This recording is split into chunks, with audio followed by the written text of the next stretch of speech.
Hello everyone and welcome back to Factorio Space Exploration playthrough. Today, what was the roadmap? Oh yeah, we were in the process, I think, of finishing the Umbrella ship. The Umbrella ship. After having an Umbrella Corp, we have an Umbrella ship, which we should send to the outpost. I don't remember how far we were at with the construction of the ship. I think it's almost done. If I remember correctly, we had energy. We had 3 gigawatts. Yeah, 3 gigawatts. And I kind of remember having put walls and turrets. Let's see. Once it loads. By the way, I had an update of Factorio right now before loading. I hope nothing broke. Okay, looking fine. Yeah, here's the ship. And by the way, let's place some walls. Let's place some walls here. I think it's a convenient entry point. Hey, Mufmixeshu, how are you doing? Hope you are doing well. Yeah, apologies for not being able to stream yesterday. The project is a bit crazy these days. Need to wait until it chills out to be completely fine, completely safe. But it's fine. So let's see where we were. I think this is almost good. Like we have stress, we have everything. All we need is energy. We need the fuel. So let's go ahead and start pumping fuel. I think we are.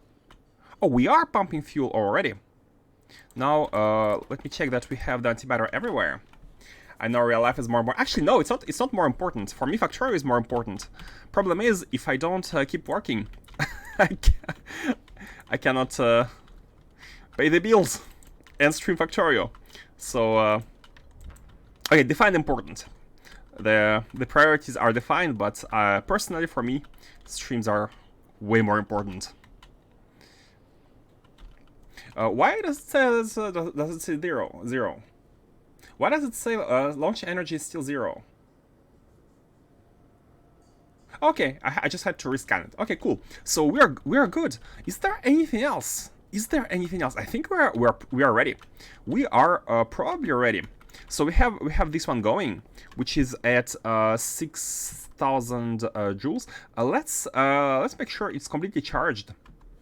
Oh, we need water. Yeah. Oh, I remember. We needed to find.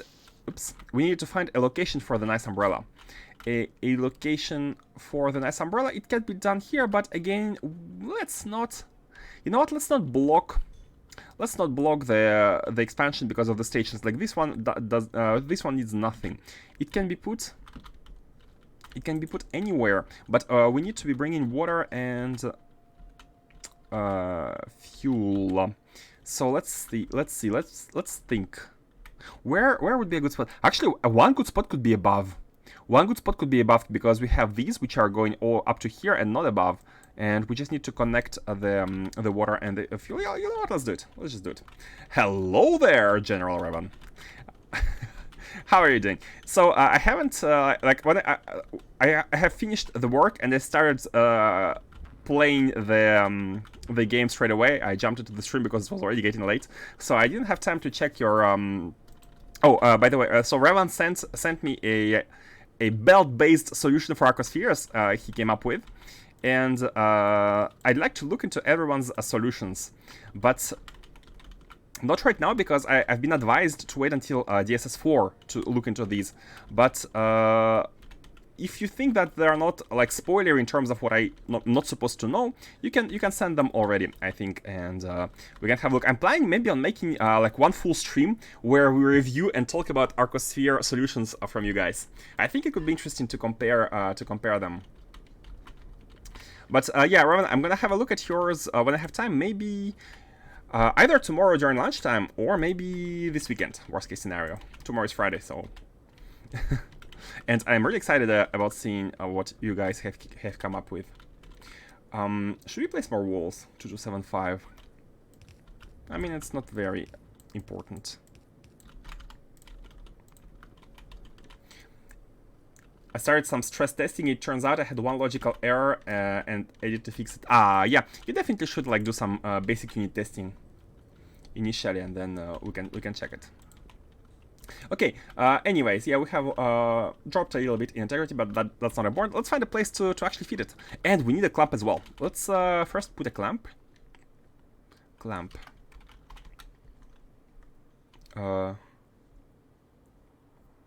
I'm sure we should be having clamps.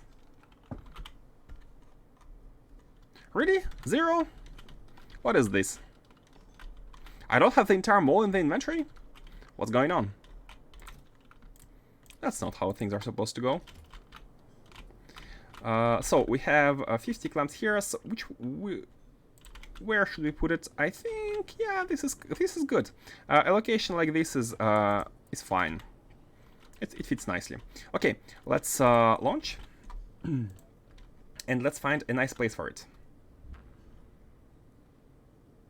Why does it take so much time? Okay. And as you can see, wait. As you can see now, this one is not being heated anymore. It cannot find. Oh, we didn't. Okay, we didn't have water. I forgot to input water, so no power. Even though we have the heat, we don't have power. So it's fine. Anchor to Navis orbit, and let's anchor as said before, somewhere above. We're protecting everything with the umbrella. And all we need here is to put a destination clamp. And can we? I'm wondering if it's possible. I'm wondering if it's actually possible to target this location, and after landing here, it will be automatically recharging the beam receiver. Let's see whether it's possible. So first of all, we need to go back to the sun because we have moved. And this is the. Yeah, I need to somehow set that this is the one for the umbrella. Oh. Is it targeting? Oh no, this was a meteor. Okay, never mind. I thought like the targeting location always was remaining. So the idea here would be to lift this ship off and then land back and watch, check whether we properly receive the beam back again. But before that, we need to bring the water. And let's also call the clamp with the proper number. So these ones, this one were 10.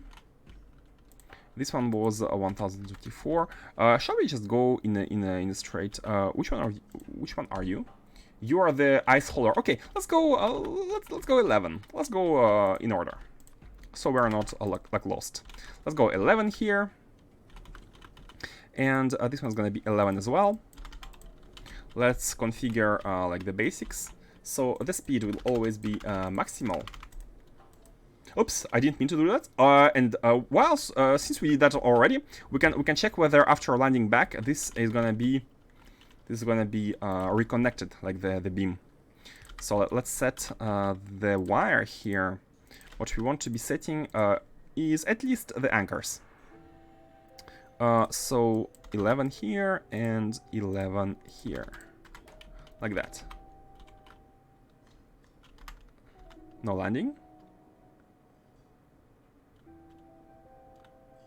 Input is the console.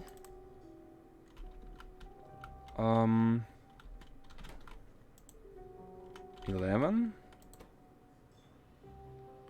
Huh. I remember the same issue happened before, and I always forget why it was. Why was it? Is it because it's offline? No, it's working. Doesn't seem like it needs power. Maybe it does. Maybe you're right. Maybe. Oh, yeah, right. The console itself doesn't have power, and this is why it cannot land. The console itself is a problem. Problem is I don't remember where this has been. Here? Ah, no, close enough. Hey, look at that! Look at that! It caught the beam. Okay, that's perfect. That's exactly what I wanted to see. So basically, I have now realized that the beam is targeting a spot on the surface. It doesn't target specifically this receiver. It targets the spot on the surface when we click. So once a beam, maybe it doesn't have to be this one, a beam fits this spot, it automatically starts receiving the energy. And that's perfect. So let's bring the water. Let's bring everything. It's a bit hard to bring everything because how should we need to move it one tile above. Let's put the ground here so we know where to feed the the ship. Let's put it like that. Yeah, probably it was the power issue. Like that. Yep, perfect. Now it fits, and we can remove these. These were just like for the markings. Let's bring everything. Right from below. Just do this, yeah. Just do this, and we can go like that.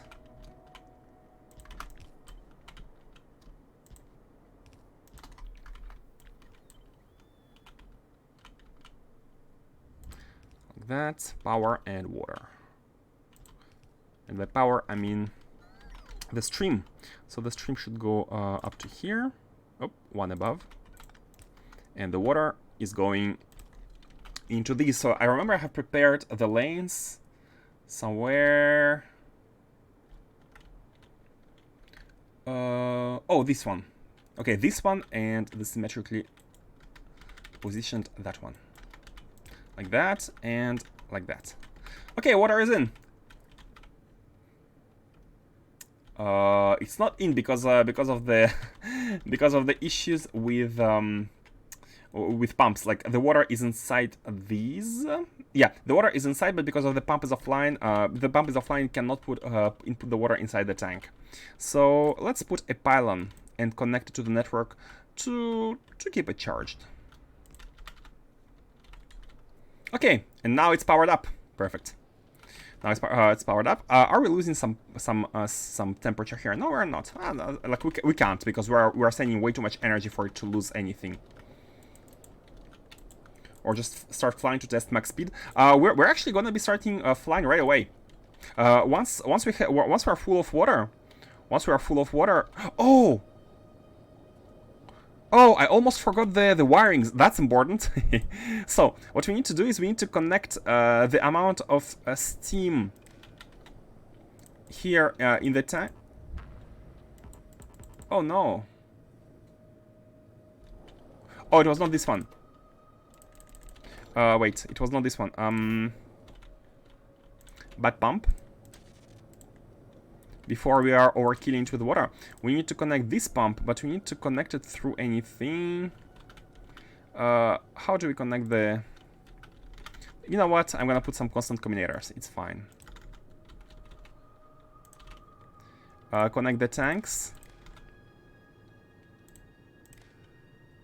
Connect the tanks. So what we want to do here... Oh, you know what? We don't need constant combinators because we can simply put the addition one. The addition is we are going to be transforming how much steam we have here into water. It's going to be just a change of signal type. So steam multiplied by water here.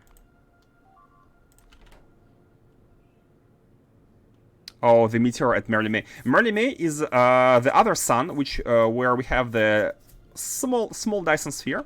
Speaking about Dyson sphere, which we still need to protect. We don't send. There is no ship going there, and we're out of ammo, which is not ideal. Let's put these as well, just as a preparation. Yeah, we need to do it sometimes. Sometime.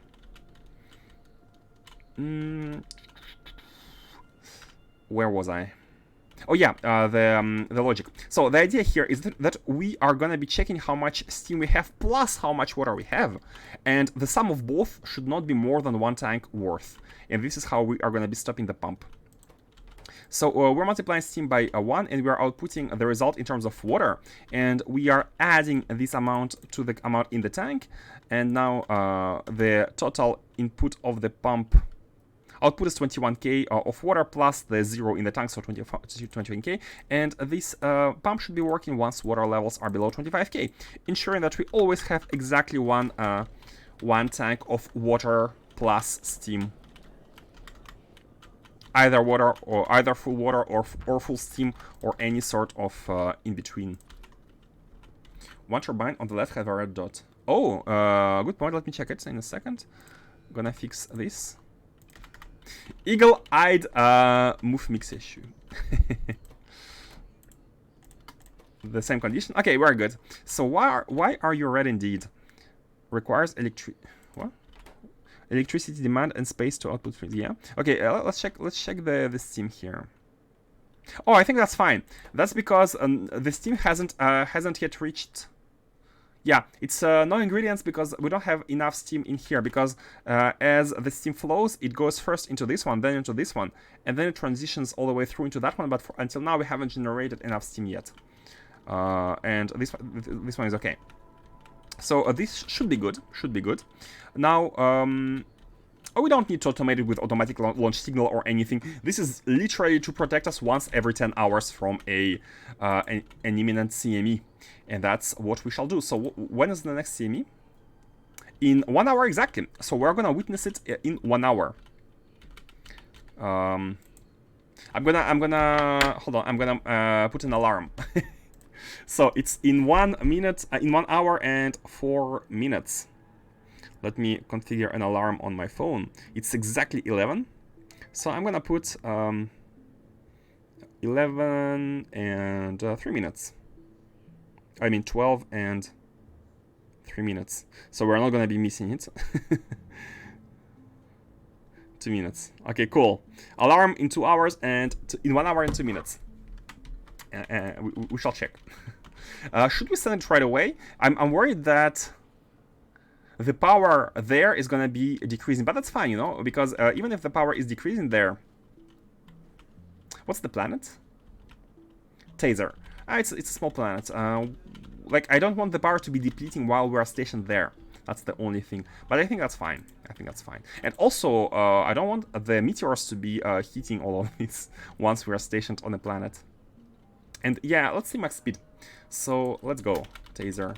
Let's try. Hopefully it's gonna be alright, but let us try. Should we go? We have antimatter, we have water, and that's it. I think, yeah, we don't need anything. We need nothing else. And with that, the umbrella ship is flying. Hey, tumbling satellite. Well, that's a very good mushroom-shaped ship. Mushroom-shaped? It's an umbrella. How are you doing? I'm doing great. We are at Deep Space Science 3. We are about to, like, once we have enough Naquitite, actually they should be flowing. I haven't been checking the ships, but all of the Naquitite ships are flying. That's a very good sign. It means that everything is properly working. Let's go check the... You can just leave it in orbit. Oh, that's true. But wait, it has to be stationed in orbit, right? It has to be grounded in orbit, right? It cannot be in its own ship space zone, like temporary location, wherever it is. It needs to exit, right? We need to anchor, basically. If not, the umbrella won't be covering it. Doing alright, and it is indeed an umbrella. I blame my tiredness. Don't worry. People have been saying people have been having very wild imaginations about the shapes of the ships. Like, hey, psychology test, tumbling satellite. What does it look like for you? Psychology test. After I hear your answer, I'm gonna tell you. We had a teacher at my school. We had a class about like recruitment and, like, you know, stuff in companies, and sometimes there are like some psychology tests where they show you a picture and they ask you what is it, and there are different categories of answers. That's a ball head for sure. Surely not at all a female reproductive organ. Yeah, great. You passed the test. I think animals are in a good category. I think animals are 6 out of 10. Rorschach test. Exactly. The best answers you can give is if you say it's like angel wings or something. If you think about angels, if you think about something like super positive and happy, you get the best marks. It means you're a positive person. But animals, I think it's okay.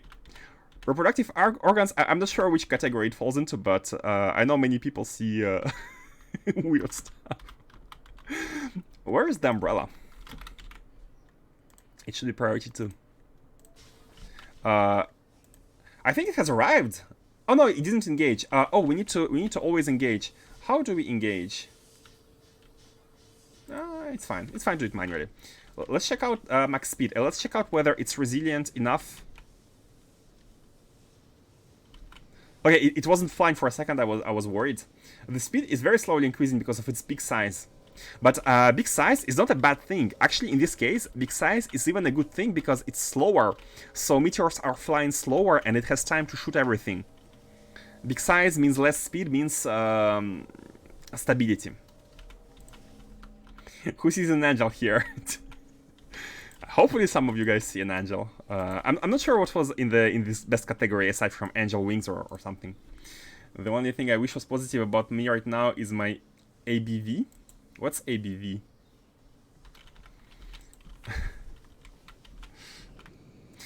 Yeah. It has to be on one of the non-ship surfaces, planet, moon, or orbit. Yeah, it should not be on a like this ship plan of existence, right? It should be anchored on a real surface, either the orbit or the planet, right? For it to work, but that's fine. Like it's properly working. Alcohol blood volume or something. Okay, I see. You had a party or sometimes I. Personally, I don't know about you guys, but I don't need excuses to drink. Sometimes I just take a cup of whatever I have and and drink it. So what's the top speed? 106. You know what? It's not bad. Let's have a look at the interstellar map and see where it is. The umbrella is slowly but steadily going all the way towards Taser, so we can leave it in the interstellar space until the alarm. So I think in the interstellar space, it's oh my god, it is safe from the meteors. If we don't anchor, meteors should not be able to hit the ship at all, because we're kinda inside the meteors themselves. And yeah, I'm excited to see how it's gonna handle the umbrella beam defense. Normally it's 0.36 gigawatt, it's nothing. Oh, I definitely don't need an excuse to drink. Welcome to the club. Drinking is great, as long as you don't abuse it, like everything. Little bit of everything is good. Coffee, stuff like this. It's fine, small quantities. Okay, so let's check out our Nakuum plates. Do we have all the plates? Are we buffered? Are we buffered? Oh my god! We have...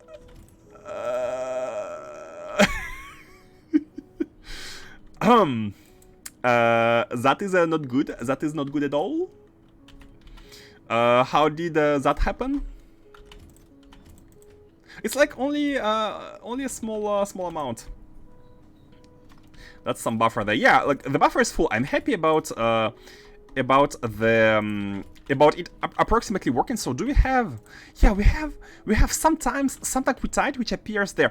So we had a similar issue the other day with the plates. So the plates appeared at the Morse. Morse should go all the way up. So on Morse, right here, after the ship has landed, the plate appeared on these belts, and these belts didn't like they were blocking the liquidite basically here, which is definitely not good. And Revan, I think, had an idea why that happened. Let's go to Morse.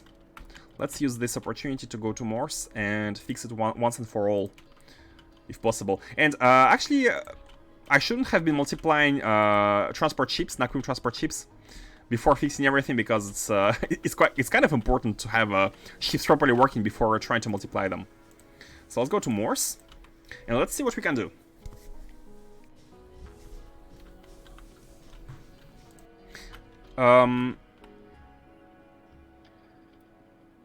And I'd like the ships to not leave this location. I'd like to kind of fix them, because I think the fix should be happening on the ships. Wait, but the ship is here. Maybe we can fix the issue here as well. Like we can immediately fix the issue here. Maybe. Where is the plate? Oh, here. Maybe, you know what? We might be wanting to fix the issue here. But why in the first place? How did liquidite like appear here. Normally, the way it's working, is that the launch signal here is only sent. Actually, it's a bit complicated. It's not straightforward. The launch signal is sent when Naquitite is at 0 exactly, and then when the number of plates is above 70k or below 100. Look at how these are kind of they're not exclusive because they don't look at the same amounts. This one looks at the amount of Naquitite plates inside the ship, and this one looks at the amount of Naquitite plates. It's a red one or a green one? Oh, this one. It looks at the amount of plates in here. Oh,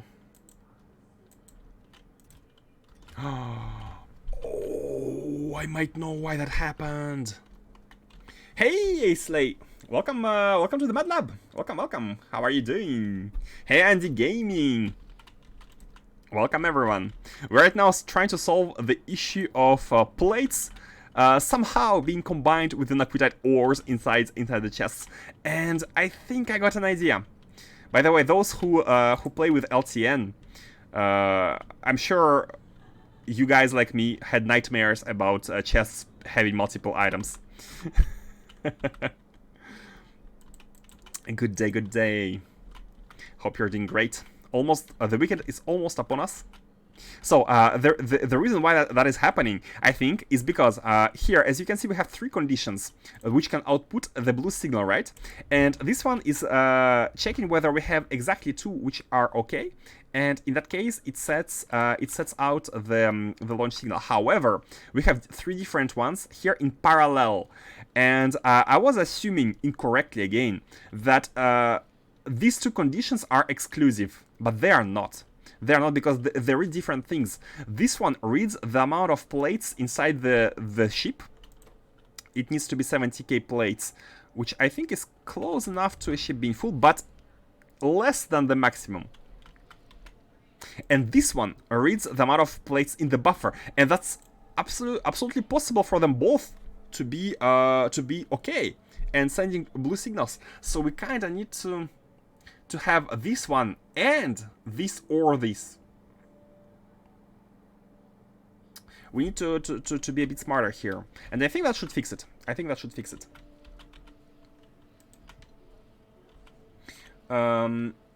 It's possible to have more than 70k plates and ores in ships. Yes, exactly. Like this one could be okay, but the ores are still not being finished. That is possible. So I think that's exactly what's happening. So let's try and. Why can't we fit? Oh yeah, of course.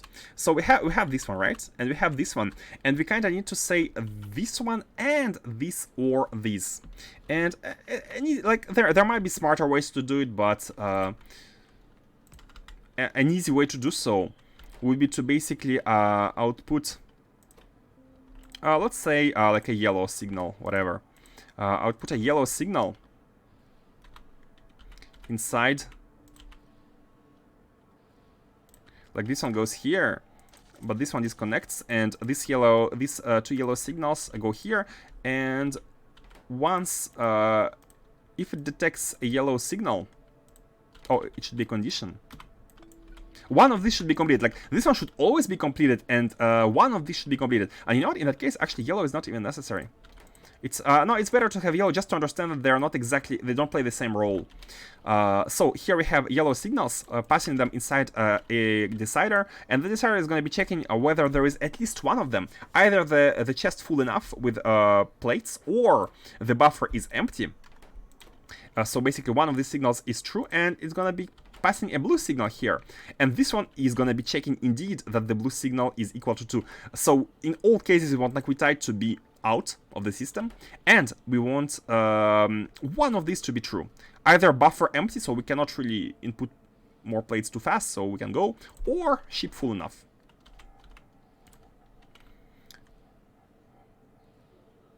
Wait, and what happens if the buffer is not full? What happens if we have 2 of these?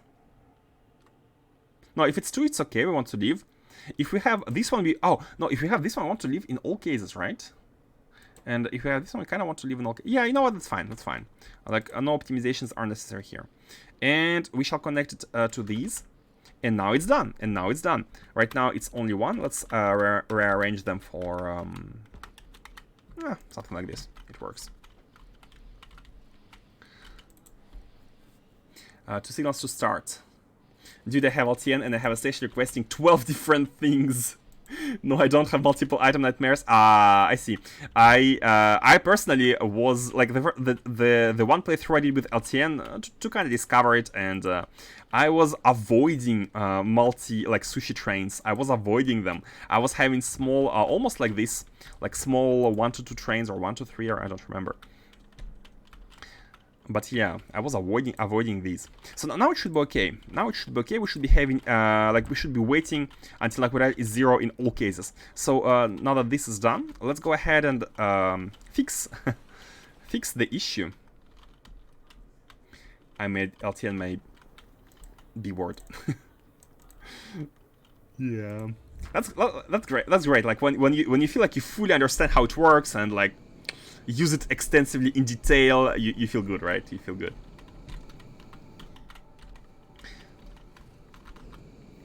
Same when you, for those who program, when you understand like a library or when you understand a language completely and you feel like you can do anything, you have this feeling of I control the machine, I control the matrix, and it feels super good.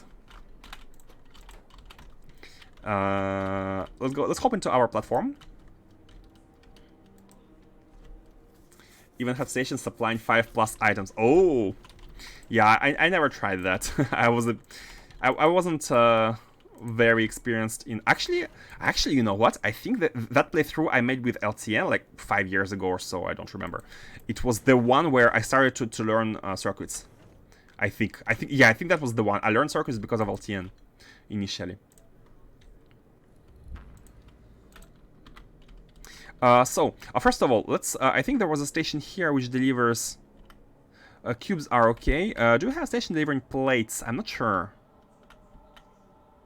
No plates here. Okay, no plates here, so that's fine. Basically, we need to go through all of the stations where we request plates. I don't think there are too many, at least for now. And let's check them.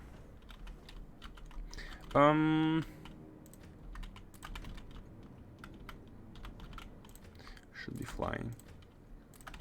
Oh, actually, that's fine. Oh, that's actually good. The ships don't leave. The trains don't leave if they're not full with items. I don't even know how does this check work. Because normally the ships should be waiting until full. They should be waiting until full. Oh, because they're never full. They're like 6 out of something. It's never exactly full. So the contamination might happen still. The contamination is not exactly like we don't have any guarantee here. Is there any of these on the belts? Hopefully no. Let's take them from here. And now it should be okay. So I'm not unless there are some of them on the belts, it should be okay. Filter inserters and logic is your friend. Exactly. Filter inserters is something I should be using. Okay, you know what? Let's be using them. I remember it's LTN rule as well. In LTN, always use filter inserters to make sure, even if you send wrong items, you still gonna be outputting the correct ones. So let's make sure we're always outputting plates here. That's important.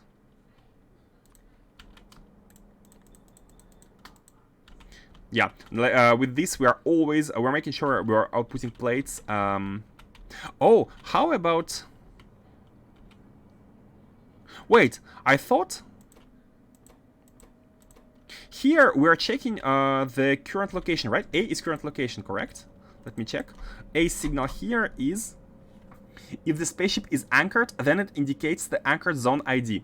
And that's what we have. If the zone ID is Morse, these filters are only outputting Naquitite, and if it's plates, they're only if it's novice orbit, they're only outputting plates. However, problem must have happened because the items were inside inside of these. So basically ship leaving too early because of these two conditions, most likely. Okay, but now it looks good. Now it looks good. I'm not seeing Naquitite anywhere else. If any of you eagle eyes guys are seeing any Naquitite ore, please let me know. I think it's okay. With all of their grades to base factor trains, the only thing LTN really buys you is fewer stackers. You can pretty much do pretty much everything else in vanilla.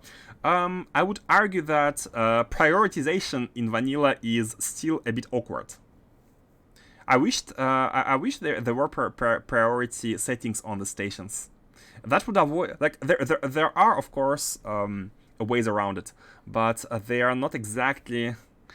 They still feel hacky, right?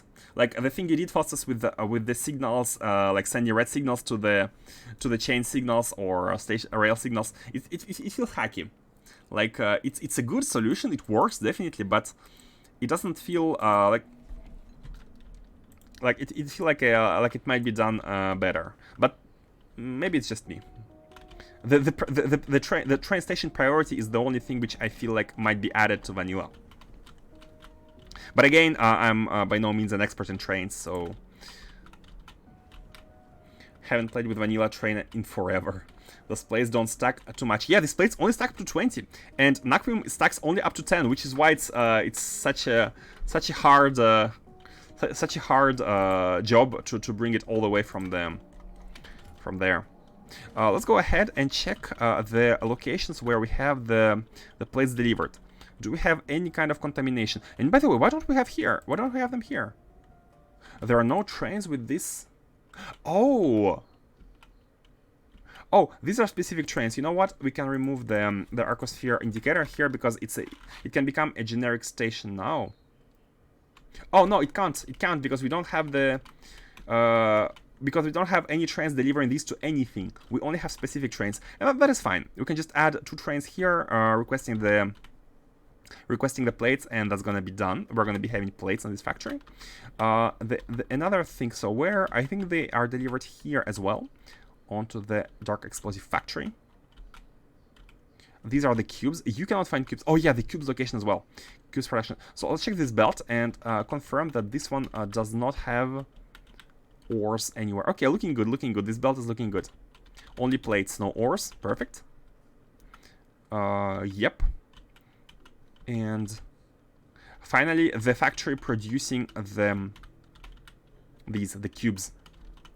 I'm not seeing any cube production, so I'm a bit worried. So we have 2 sets of plates.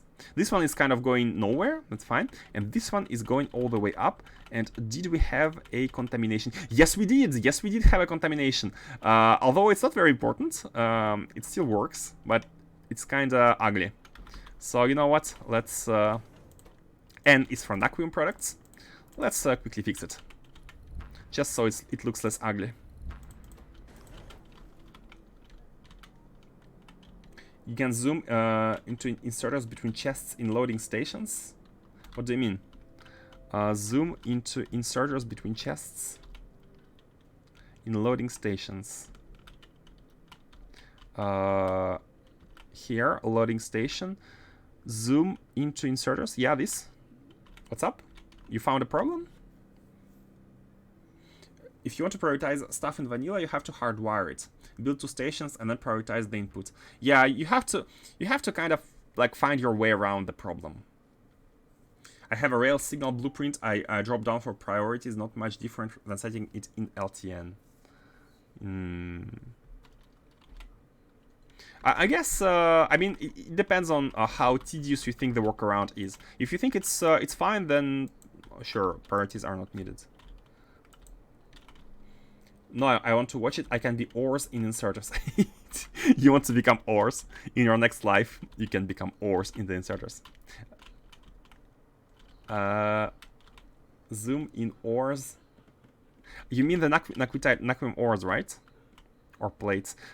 Maybe you wanted to see the speed. Let me know if there's anything particular you want to look at, because I'm not sure. I'm not sure I showed you what you wanted. Let's clean this one. Okay, done. And that's it. Now, unfortunately, the cubes are being quite slow. we might need to increase the cube production factor because look at this. Look at this here. We are clearly lacking cubes. We are clearly lacking cubes. And the other reason why we are lacking cubes is because they're kind of sent here first. But it's fine. Like these are not used. These are actually not used. We don't have this used here. It can be removed. The cubes are all sent in here. What would it cost to have another? And by the way, why there are so few plates? Train limit 0. Let's increase the plate amounts.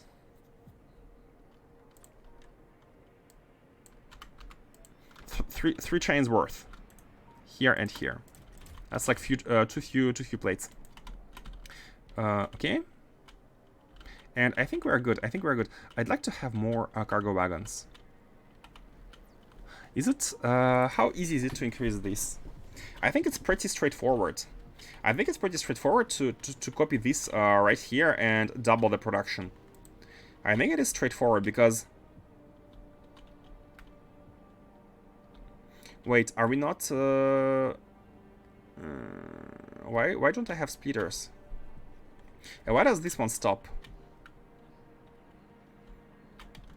I think we want to... Yeah.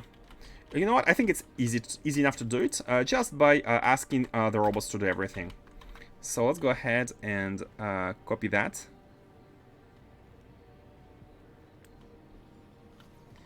All of this.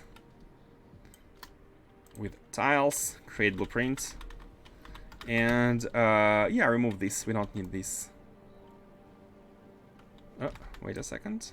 Rename the robots.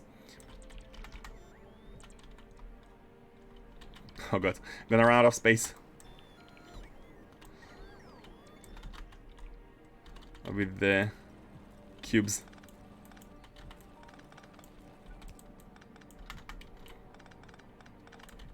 This is fine. Let's put the cubes in the chest.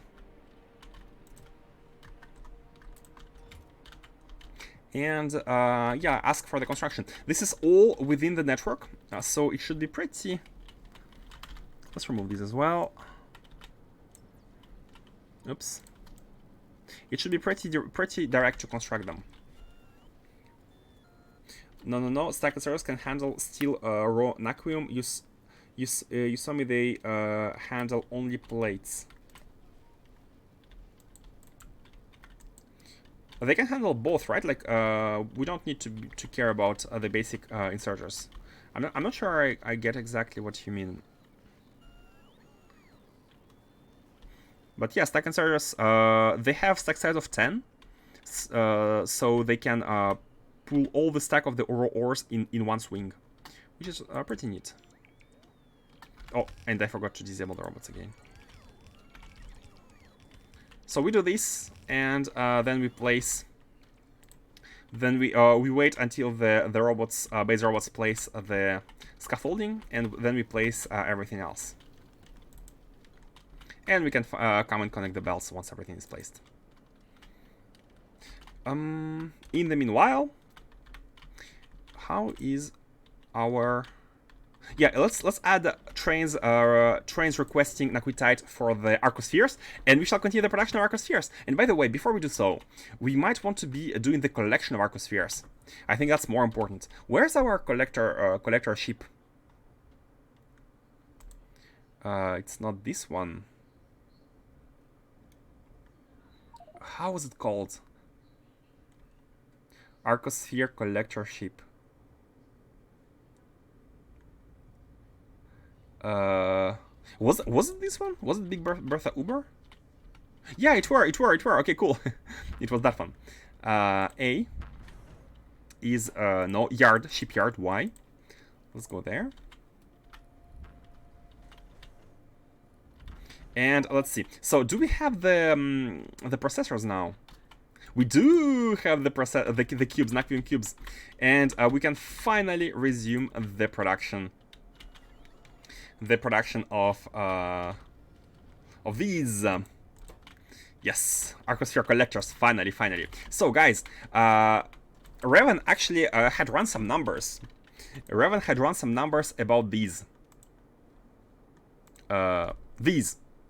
And I wanted to plot the numbers just to see how many spheres you get per what's the curve? Is it like logarithmic or whatever? And how many things you think we should shoot? Maybe, you know what? I think we should not go crazy initially, but once we are done. For example, right now we're sending like about 25 collectors per field, and once we send 25 onto each field, we can do it again with like 25 more. So we're using the initial collectors are used wisely, and for everything else, it's gonna be done later. I think it's a good balance. So do we have here, or maybe like we have already 40 or 50 maybe. we already have 50 of each. So okay, you know what? We can go with 50. We can go with 50. It's not that big of a deal. Like all we need right now is an initial amount of like a certain amount of arcospheres. And you know what? Let's actually try to automate a little bit the delivery. So the ship is going to be coming with a lot of empty arcospheres. So we're going to be requesting them in this chest. Let's also make sure it's within. It won't fit. Okay, cool. Make sure it's within the network, and like the ship is gonna come here with the arcospheres, which are gonna be sitting right here. Let's limit it to the arcospheres, which they're gonna be taken out and put into this chest once it's back. Does it have a clamp? It has a clamp. Oh, it has a clamp. 777. Oh, I remember now. 777 clamp. The antimatter is here. The only thing which is needed is water, and water is provided using the water ice. So the ship is actually ready to go. Once it comes here, we need to wait a little bit until this chest is empty and these chests are full, and we can send it to the next location. What's the next location? Let's find out. We did Black Mirror, Dead Space, Ephemeral Expanse, and Pebbles. So we did Pebbles, Dead Space, Ephemeral Expanse, and what's the last one? Oh, Black Mirror, this one. So in order, like we are trying to go in some kind of like concentric circles, like to close the first, do closest one first. So let's go to Crystal Collective. Let's do it. We have 50 and 50. Yep. And it's already set to Crystal Collective. Hey, Leahy. Leahy, how are you doing? Doing great myself. Doing great. We are closing up to the last sciences, and I'm really excited for that.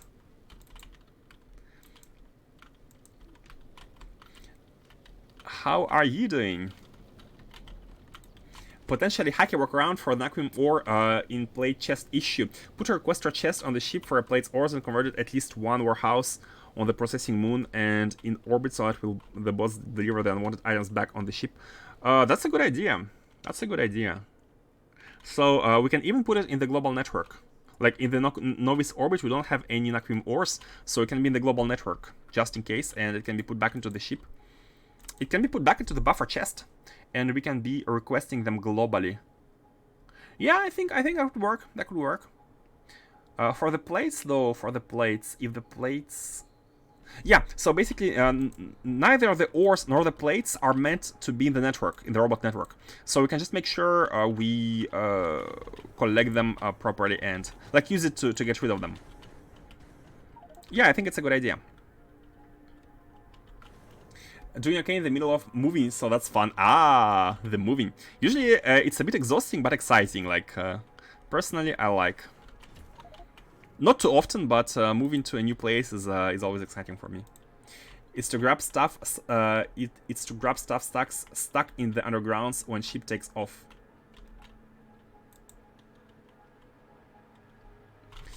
But if it's in the undergrounds, yeah, we need to make sure the first chest. Yeah, okay, I see what you mean.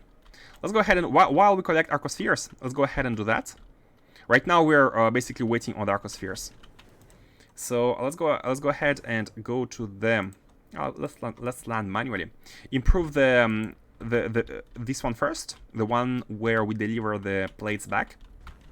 So here, the idea would be to, you know what? Put these here. And transform this chest into a storage, maybe? I think storage is good enough. And we're gonna be having... Wait, does buffer chest request from storage? Yeah, I think it does. So this one is gonna be like if there's any naquitites which are on the belt, they're gonna be coming here. We're gonna be eating them. Let's connect the networks. We're kind of within the global one, so yeah, it's fine. Let's have this one on the left. I'm not sure if this is what you meant, but that's how I have interpreted what you mean.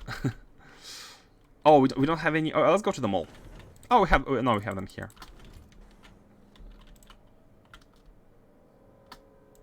Oops. No, that's fine. Too fast. Okay, put it here, and they should be put inside a buffer chest. We will need to change all the ships, unfortunately, if we do that. But that's fine. A storage chest for these, and we're gonna be having a buffer chest inside the ship.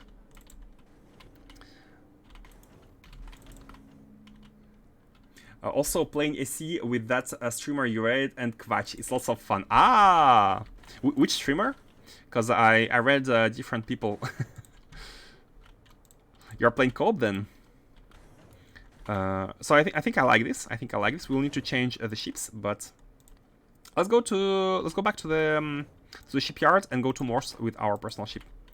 And let's go check the Big Bertha Uber. It hasn't arrived. It's gonna arrive in 3 minutes, and we can start collecting Arcospheres then. Mod Danyon. Ah, enjoy the co-op. You're playing vanilla or... Oh, no, you said you're playing AC. Ah, yeah. Like, playing AC is cool in co-op, I think, after playing it alone, seeing how much time it takes to do stuff. There are definitely parallelizable tasks, like you could be working on different parts. But that's definitely something that can be parallelized. Multi-threaded playthrough. Go to Morse. And I think after we have this delivery of Arcospheres, especially considering we are sending 50 collectors, we should be having enough to start playing with balls once again. I sent on Discord collected Arco. Oh, let's have a look.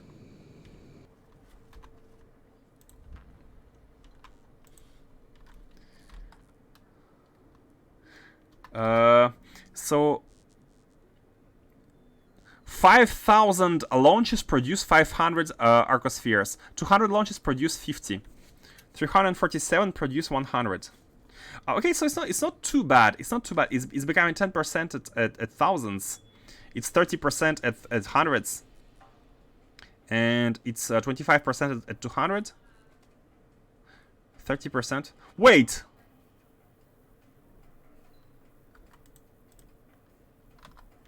Yeah, in Draven chat. Oh, I didn't pull it on stream. Let me pull that on stream so everyone can see. Apologies for not doing so.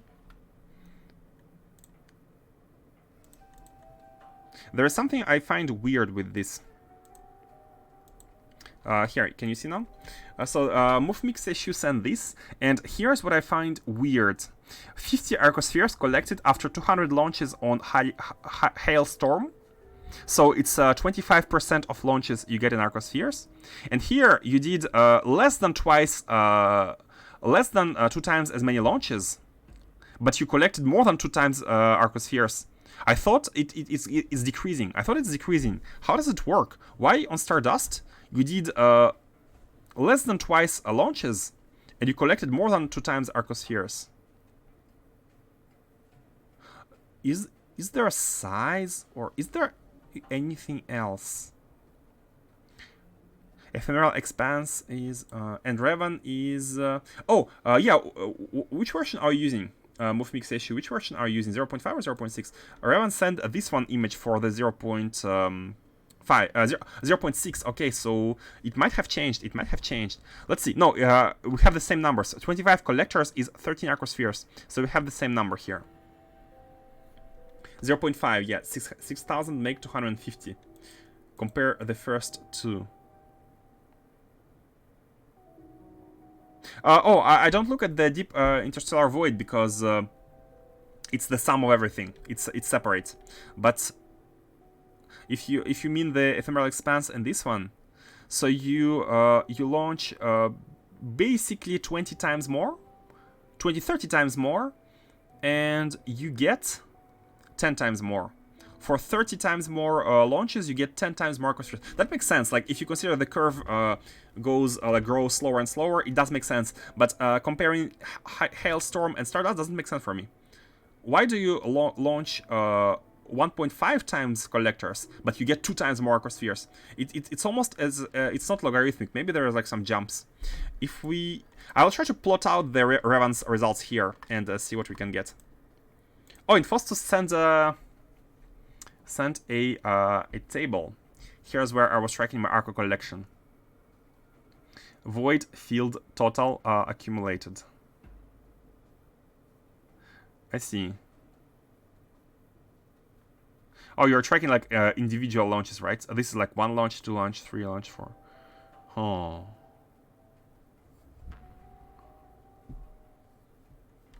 Interesting. I haven't been doing all this tracking, but I count on you guys to supply the data, so we can plot it. Count on you guys. I haven't been tracking anything personally. So let's see here. Imagine the ship lands. Imagine the ship lands with. Oh, it has landed. Oh, we can improve it. We can improve it. So, if we have plates. Let's put the filters here with the it's launching. No, but that's good. That's good because we only had the plates normally. It's launching. So here are gonna be the filters, and this one is gonna be a storage chest for Nakudite ores. No, the plates. This one is the plates. It's like the opposite. It's the one I want to get rid of. These are all the plates which are not in the network. They're gonna be coming inside, and we need to do on this side. We will want to do. So if the plates are inside, we need to basically bring them here. And this one is gonna be a buffer chest or requester chest. It doesn't really matter.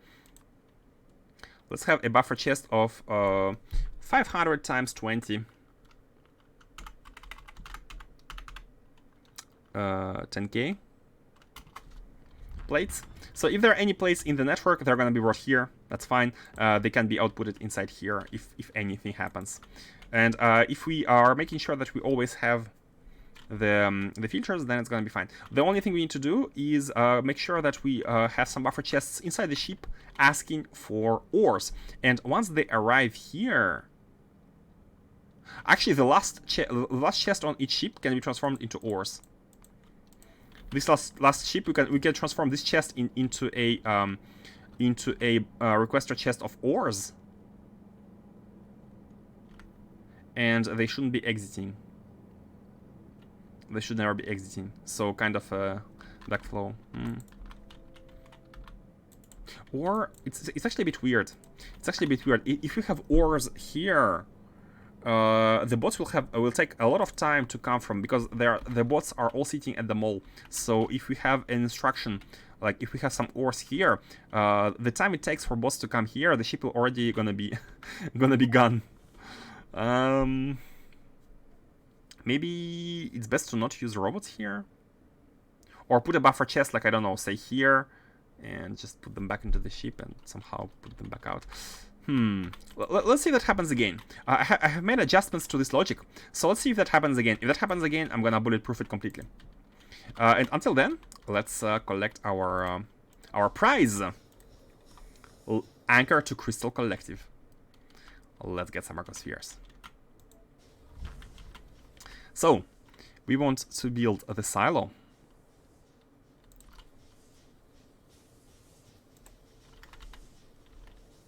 What? Oh, what?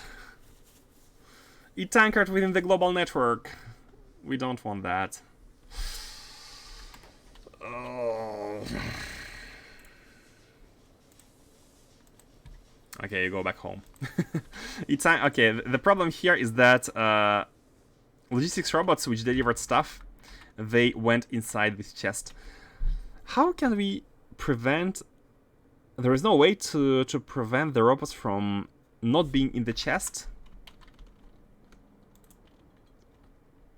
if they're in the same network. We have to make sure that this ship lands in its separate network. But in that case, how are we going to be making deliveries inside the buffer chest on the ship?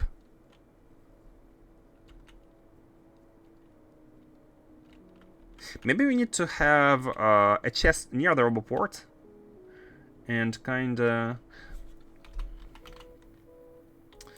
Hold on. How should we handle it? Because... Let's wait until we arrive. We have a network there for the shipyard, where robots need to load stuff inside the buffer chest on the ship. They need to unload the spheres, and by doing so, by delivering stuff, they're trying to go and sit in the closest roboport, which is the one on the ship, obviously. And we have to have a roboport on the ship. We have to have a roboport on the ship. It's here. Because we want to be using the construction robots. Maybe you can put it far away to the top, so it's not connected. And buffer chests could be within the range. That's a unique problem. I have never experienced this problem. Like the robots are replacing each other. It's all because construction robots somehow disappeared. The construction robots somehow disappeared. Oh, I have an idea. I have an idea. I have an automation idea. Oh, but wait. The logistics can still sit inside. Use insert exactly. I was thinking about using inserters. Basically, my idea was My idea was to check where we are currently anchored. If it's novice orbit, we put all the inserters in a chest near the roboport, and if it's not novice orbit, we can put them back. Problem is, we're gonna be probably having to handle these robots, logistics robots, if they sit inside the. If they try to sit inside the roboport, we need to output them on, like, say, belts, belt them out of the ship, and push them back into the system here. it's gonna be funky. Let's see where it is. How long have you?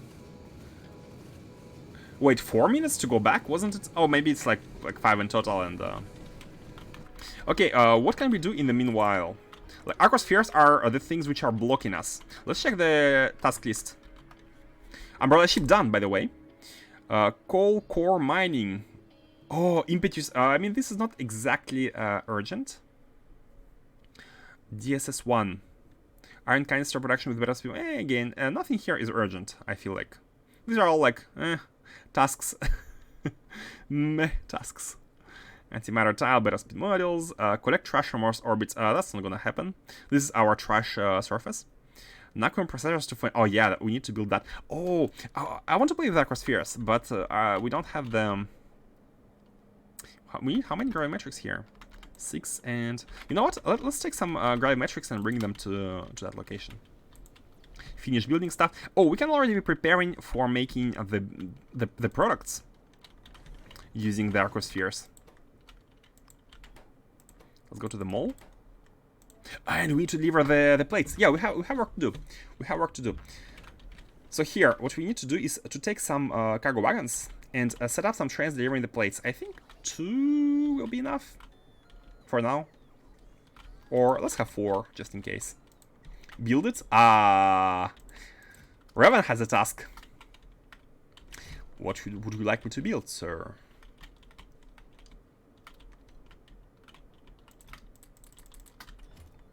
Just put them in active provider chest if anchor on orbit, and requester chest. Oh, that's a good idea. Just an anchor provider chest. Yeah, that's a good idea. Robot carrying robots. Add belted arcosphere challenge to your to-do list. I like the way you put it. Like, you don't have to do it now, but keep it in your to-do list. Okay, okay. I like the way you the way you put it. Belted Arcospheres, here you go.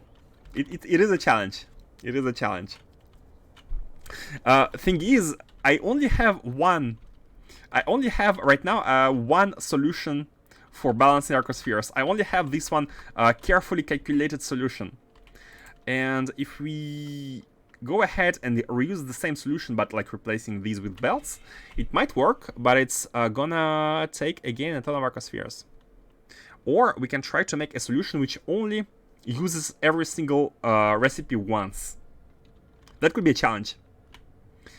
And that I have no idea how to do. I have no idea how to do the one which is not like properly calculated. The balance it whatever happens challenge. Evil love. Is this before or after chat shares their Arco setups? I think after is good. What do you think, guys? After is good, no? Gotta get some inspiration. Hey, Captain True. I think a belted Arcosphere solution could be both elegant and also educational to watch. That might be true. But would it be educational to watch me struggle for hours on the problem? That's another question. A solution could be educational to watch, but the whole process of me trying to figure it out...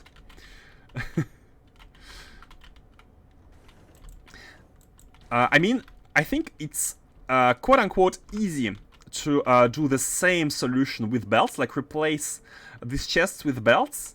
It's gonna be a basically a calculated solver of Arcospheres. But there is another idea of having a brute force solver, which, yeah, I don't know how to do it. Don't mind any, I'm already in a belted setup, and for now it's surprisingly easy, just need some logical errors to fix. My biggest question, I haven't looked into your setup yet, I haven't looked into any of your guys' setups yet. My biggest question is, how do you know if you have too much Arcospheres? How do you know which recipe you should send them to? There are 3 recipes which use each Arcosphere. How do you know where you need to go? You need to be looking at the other Arcospheres and kinda have formulas in all cases, right? So, I wonder.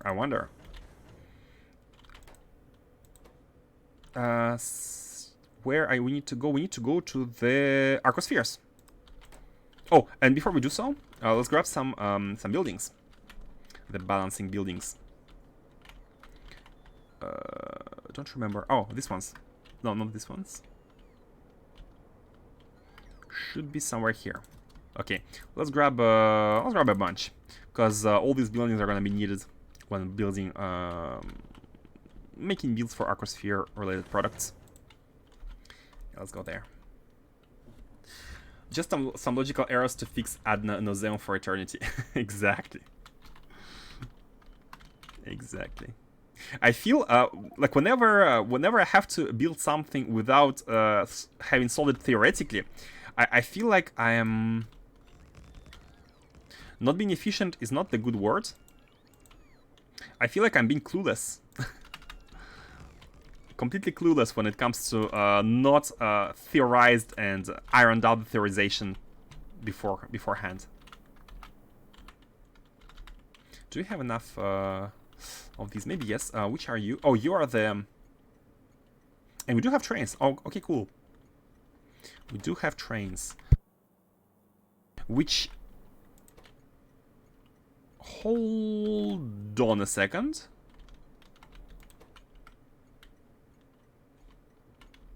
Why are these catalogs? Bad copy paste?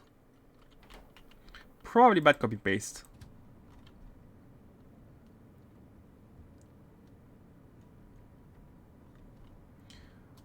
Because it's a spaceship factory. Yeah, it's a bad factory. Anyways, it's a bad factory. The correct factory name here is the Arcospheres, the empty Arcospheres. So we need to rename these. So this one is gonna be... let's make them blank. Blank Arcospheres, like that. This is the stacker for this factory. Have 2 of them here, and let's copy both of them. No, 1 at a time is also good enough. Song, I've got 1 bug on the wall, take it down, try to fix it, smash it around. I've got 2 bugs on the wall, take them down, try to fix them, smash them around. I cannot sing that, but I see what you mean.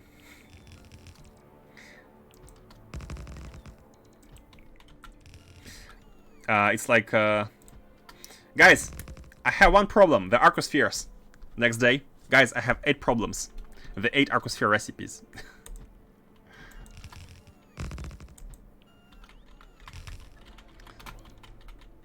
And build these. And finally, we need to... you know what? Let's just transform this one into a construction pylon. And this should be able to be constructed automatically. Transfer this as well.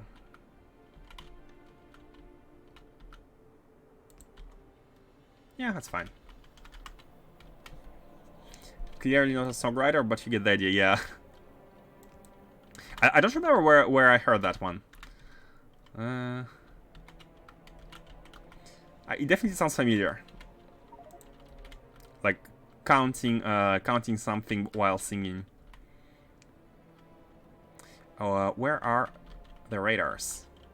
Man, I just placed it. Can't find it again. Okay, here. I wanted to place it here. So now with this, these should be... The robots should be on their way. Unfortunately, it's new robots, but that's fine. In the meanwhile, let's configure the trains. So here we have, let's have 2 for now. Let's have 2 trains for now, which are gonna be bringing in the plates. And they are, so we need to rename these 2 stations into being plates? Naquium plates. I just realized I've stopped talking while there was autosave, because autosave make the game pause, and I pause the speech as well.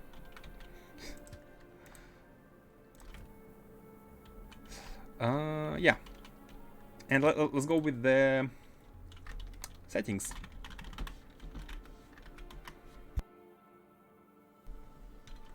They need to go to the provider until full. Come to this. Come here first and then go to the stacker, or come to the stacker directly and then... No, they cannot go from here to the stacker, that doesn't make sense. Come to the stacker first. So the stacker, which is for the Arcospheres, for 2 seconds of inactivity.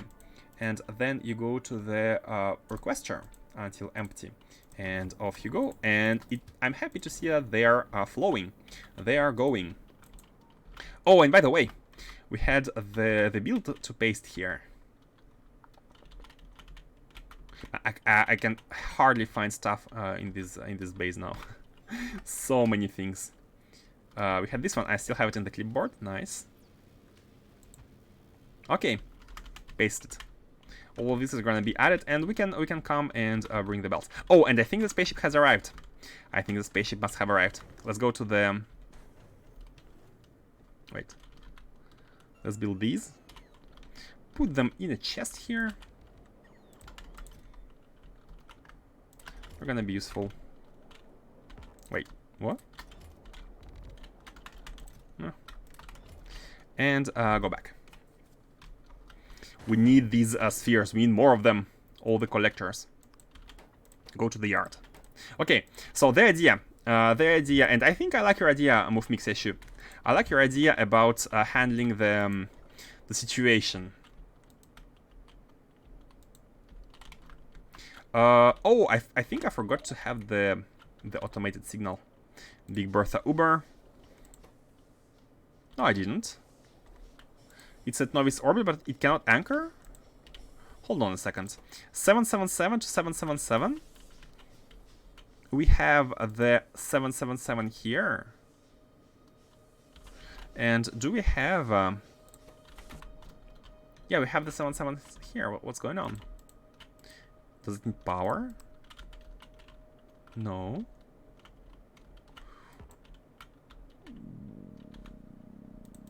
What? Oh! I connected it to the output. Okay, never mind. Oh, no, that's fine. This one. It's connected to the console. 777.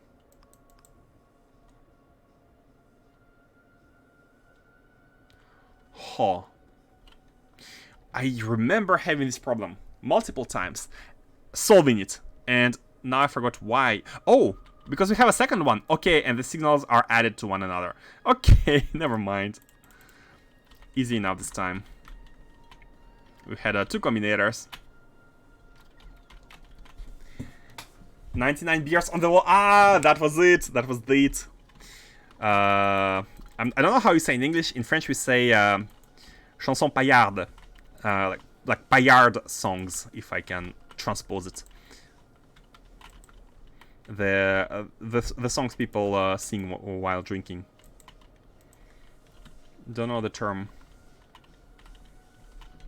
At the moment, I think you think too close and fixated on the 100% perfect balance between arcosphere types. But if you try to keep it simple and going for to get rid of the biggest pile of spheres, it will turn out way more easily.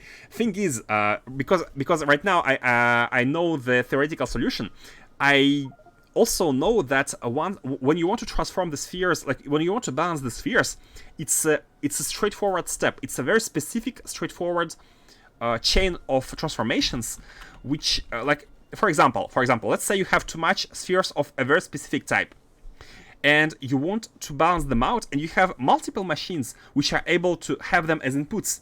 So which one do you choose? How do you distribute them? Do you distribute them equally towards all of these machines and hope for the best? Because from my formulas, I know exactly how you should distribute them. Like you need to pair them first, like they go by pairs. Then you have to balance the pairs. I have this information, but without it, it would be brute forcing and kind of hoping that they balance out and avoiding deadlocks. So it could be fun to try to find a brute force solution. Maybe actually not exactly brute force, but maybe still following the formulas. That could be doable. Could do that. Okay, let me fix this. So what do we need to do here? We need to make sure that these are not sitting inside this roboport.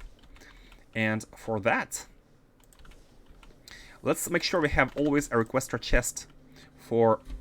Oh, that's my that's the alarm. That's the alarm, guys. That's the sun alarm. The sun alarm is here. We need to have the umbrella, and we need to make sure it lands on Taser or on the orbit. I think orbit is better because of the fuel consumption. Yeah, I think the orbit is way better. Let's land the umbrella on the orbit. Taser orbit. We need to be fast. We have a couple of seconds, couple of minutes, one or 2 minutes. We need to put this one to 1. Oops. 1, and then we can select it here.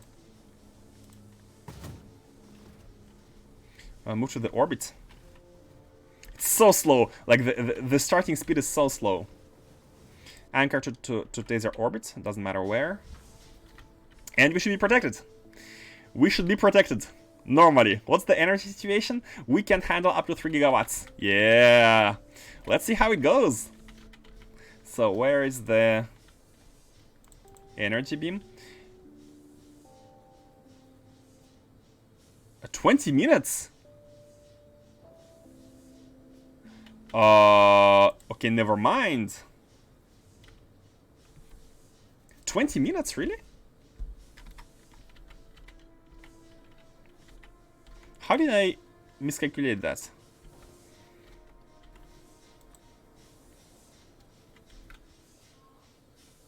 Okay, never mind.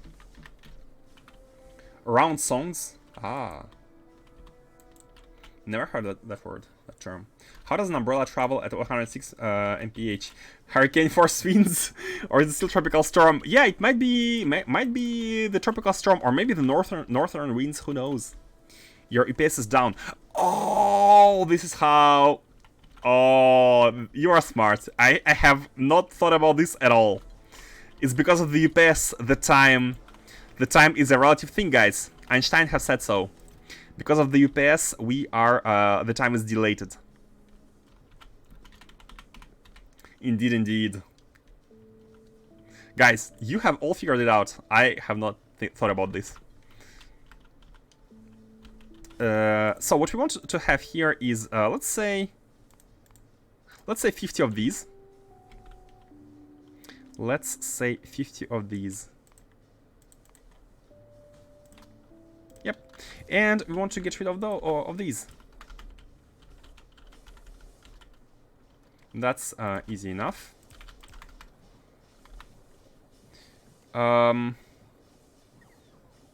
Wait, but how are we gonna... How... It's funny because they go here as cargo, and then one of them goes out as a not cargo and picks it up. That's funny. How are we gonna be stopping? How are we gonna be knowing to stop? How are we gonna be knowing to stop? Because this one could output... This one outputs the value for the whole system.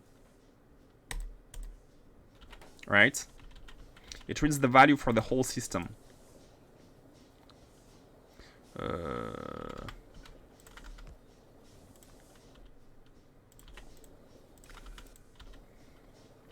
Yeah.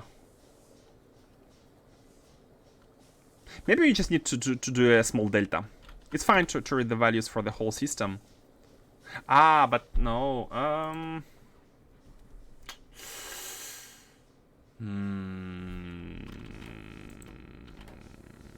We have to have a separate network.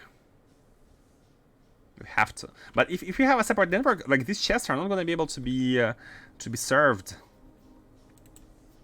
Dyson sphere build out. I haven't found a good way to keep only 50 logical construction bots in a spaceship. Yeah, that's a hard problem. That's a hard problem. It's harder than I thought. It is harder than I thought. Not use XYZ, just use logistic robot icons. Logistic robot icons. We still need to... Oh, if they're sitting here, are they counted as part of the network? Wait. It's gonna be hard to see, but let's put a combinator and let's check. Are they considered part of cargo if they're like this? If it's above 0, output the input counts of the robots, like that. And if we connect this to the green wire here, oops, I made a wrong one, on the belt. What are gonna be the outputs? Nothing, nothing. We don't have any in the system, and even if we put them here, where did it go? Oh, my bad.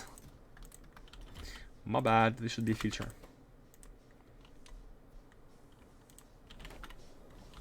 Yeah, if they're inside the chest here, they are not part of the system. As you can see, the output from here is nothing. They are part of the network. So we have to use XYZ. We have to. I have an idea. I have an idea. We're going to be looking at the total. We're going to be looking at the total because here we have the creation of the robots. Where somewhere here, right? Oh, here we have the... You know what? We actually have an exact amount of robots in the system. We have an exact amount of robots in the system, so we know exactly how many construction robots we have, and there should be no way. Yeah, they are basically going to be split between these two. They're all going to be split between these two. Exactly. Okay, that's no, that's gonna work. That's gonna work. So let's see. What's the value here of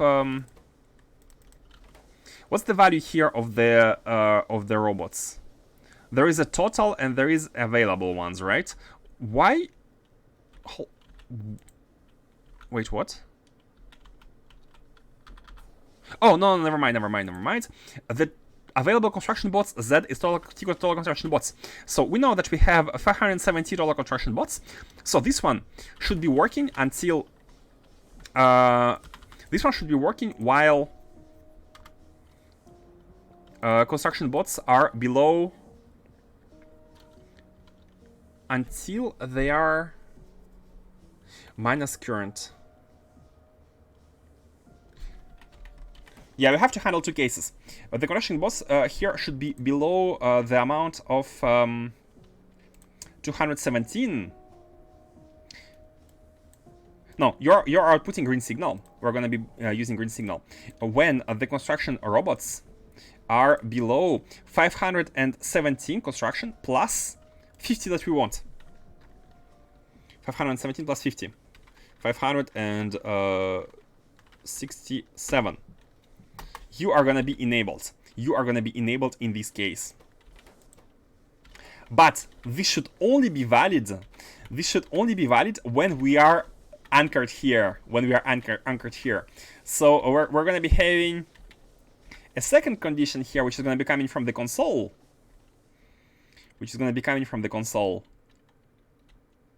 Where we're gonna be saying if anchored from the output here and connected with this, and let's say, yeah, inside that one.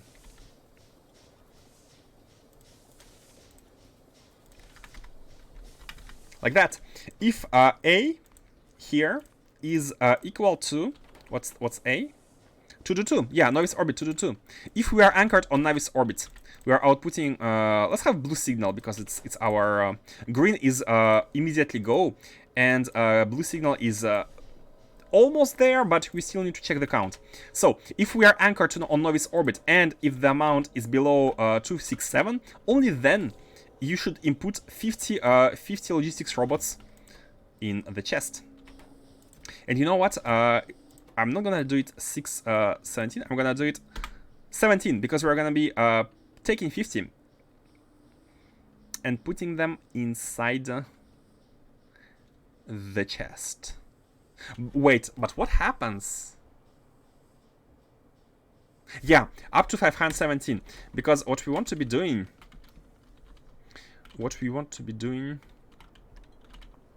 Now we have to be a little bit more careful.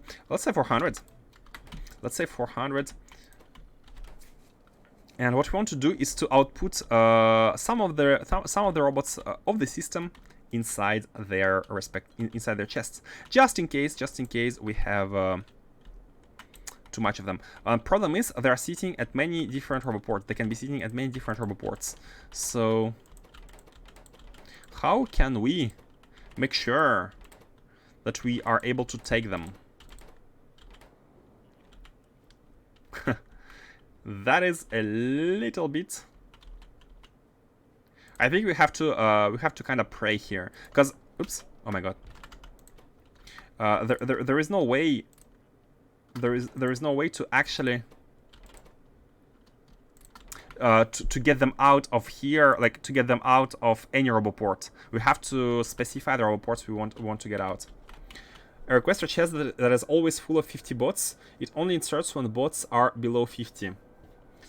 So it will only insert when the ship takes off. It means that whichever network it attaches to in the future will always be growing. But logistics bots die anyways. Only a problem if you use construction bots in that setup. We need only construction bots. We only need construction bots. That's the thing. The chip needs only construction bots. And I think the idea I have is pretty simple. We are gonna be outputting some construction bots from this chest on the belt. Have a look. We're gonna be outputting them on a belt, and we can say something like this. We can say something like this. Only work when there is less than 50 provider chests in this chest. We are going to be making sure that we are taking out some of the robots from the network. They're going to be buffered on the belts a little bit, but that's fine. Some of the robots are going to be taken from the network. I'm using 4 inserters because we don't know in which roboports they are going to be sitting. We don't know. So we are like I kind of using half of the 4 out of 8 possible roboports to make sure that there are always some of them here. And right now,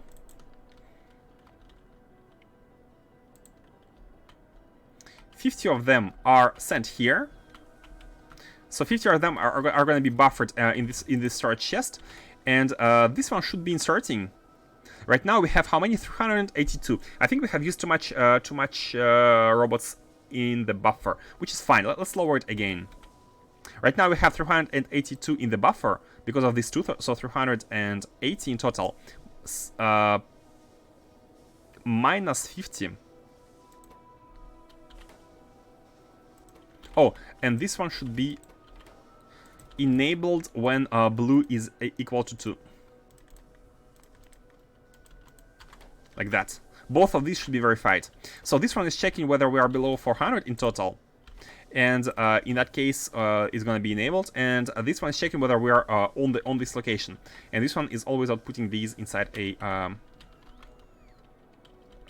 active provider. All we need to do is to have a storage chest for the robots. I think we do have it because we deliver them. We do have a storage chest for them. Oh, this one. Yeah, this one. Exactly. Perfect. Perfect. They're evacuated right here. And it's done. And it's done. Now, even if... so, two cases. Either logistics robots go inside the chest, they're outputted. No problem. Get rid of it. And if the construction robots go inside this chest...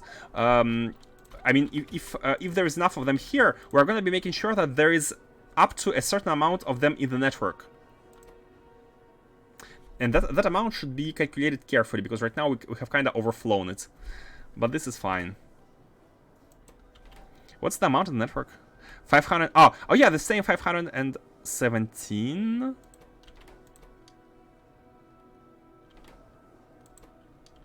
Oh, and you are not... What? Input... Oh, T! Oh my god, it's not this, it's T. T. The total construction bots. When the total construction bots in the network is below 400, we want to be inserting. And this number is the one which needs to be carefully determined. I sent on Discord my solution. Let me check. Oh. Hold on, I'm gonna open it. So that's move mix issues solution. Oh, you balance both of them. In our case, we only need to balance out the... We need to get rid of the logistics. We don't want to have logistics. And what do you have here? Wait, what was it? Enable, disable, right? Relax. I don't know how to read Polish. Enable when y is below 10. And this one is... This is the first one, right? And this is the second one. And this is the bottom. When t is below 10. Enable when t is below 10. Oh, basically you try to fill it up to like 10, right? You fill it up to 10 here. And these ones are the ones which are outputting them to when overflowing. But the thing is, you still have some of them in the network.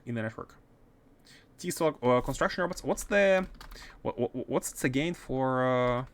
I forgot what was the value. Total logistics is Y, total constructions is T, and Z is available constructions. Hold on. So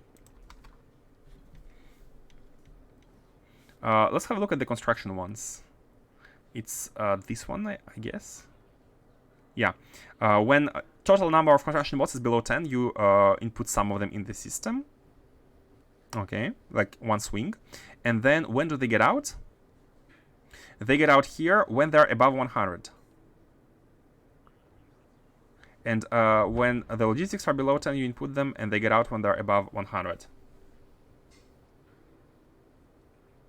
But by doing so, you're actively changing the amount of items of bots in the network. And this assumes you start at 0.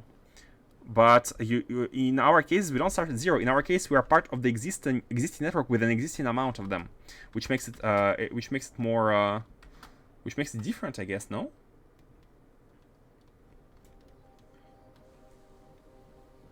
I thought I saw a Beats Billionaire screenshot.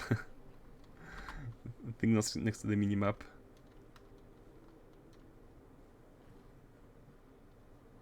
Not sure. Okay, yeah, I think your solution is working for a standalone network, initial network. But in our case, we are sometimes attached to another network, so it's a bit more complicated than that. Oh, stream died? F? Is it F? Oh my god.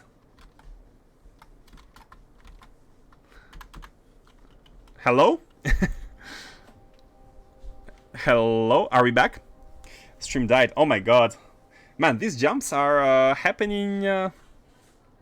These jumps are happening more than usual recently. What's going on here? No, it should be back. It should be connected again. If there's a jump, if there's a cut, it cuts for like a couple of seconds normally, but the reconnection takes some time. Should I restart? Apologies for people who watch VODs. I think it should be back online shortly. Wait, let me check whether we have the internet. Oh, I don't have internet. Oh my god. Okay, guys, I need to... I will cut the video here and gonna resume in the next one, okay? For those who watch VODs. Apologies for the inconvenience. Let me start. Oh, never mind. I think I got it back. Internet returned. Kinda. It's super slow though. Oh, it's okay. It's back. Should be back. Are we back, guys? Are we back, guys? Are we back? Oh my god. What is this? What is this?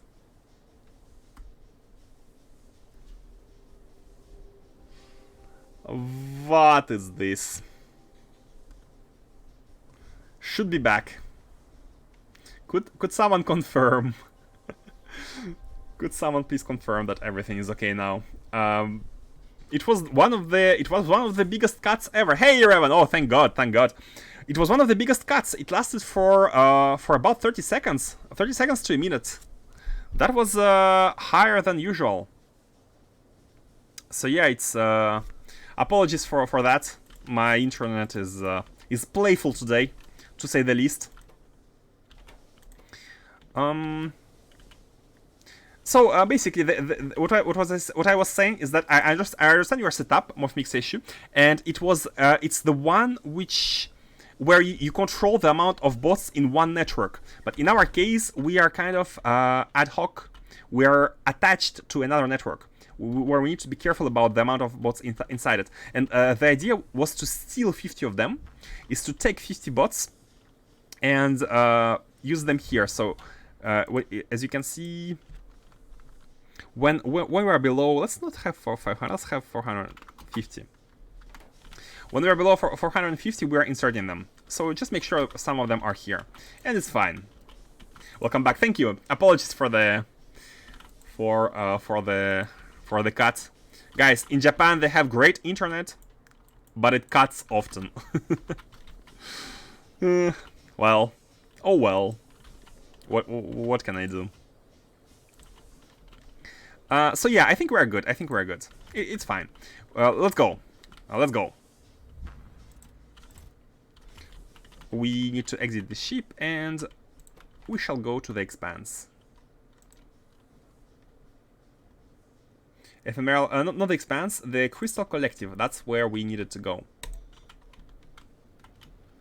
Are you planning to upgrade AC to 0.6 or start a new run with it at some point? Definitely start a new run. Yeah, we have discussed that, and I think starting a new run would be better, because the biggest changes done to the game are the mid-game changes. So you need to go to space way earlier, you need to get outposts before getting some of the important stuff like logistics, and it's changing the way you play. So I definitely want to experience the new part. But not before finishing this run. Not before finishing this, and I'd like to finish it in a kind of complete way. I'd like to make sure I do everything, if I'm able to, such as like lore, exploration, and figuring out the pyramids and whatnot. I'd like to do all these before jumping into another one. And maybe have a small break in between or something. Because yeah, half a year I played Factorio. So let's see here. Let's see here. Are we done? I think we're done. I think we're done. The ship is going. The ship is going to the Expanse. The Big Bertha Uber is going to the Crystal Collective. Collect the crystals, and let's check how Naquitite is going. Are we good on plates? Did we have any? Did we have any contamination yet? We did not have contamination, although we don't have the ships. How are the ships? Okay, 2 are flying. 1 is stationed here, which seems like it's properly being recharged. As you can see, the train has recharged in batteries. The fuel is okay. The fuel is increasing, so it's good. It's good. As soon as the fuel is done, it should fly back. And we have delivered the probes and put the probe rockets. By the way, do we have enough probe rockets here? Do we have enough probe rockets? Yeah, we have a ton. We have a ton.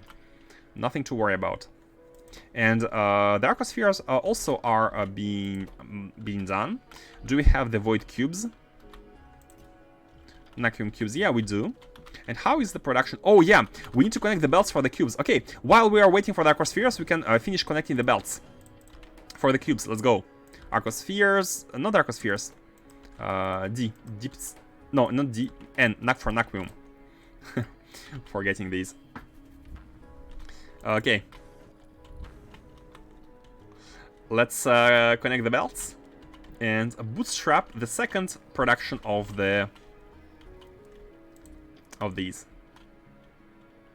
We have some rogue. We have some rogue roboports, superchargers.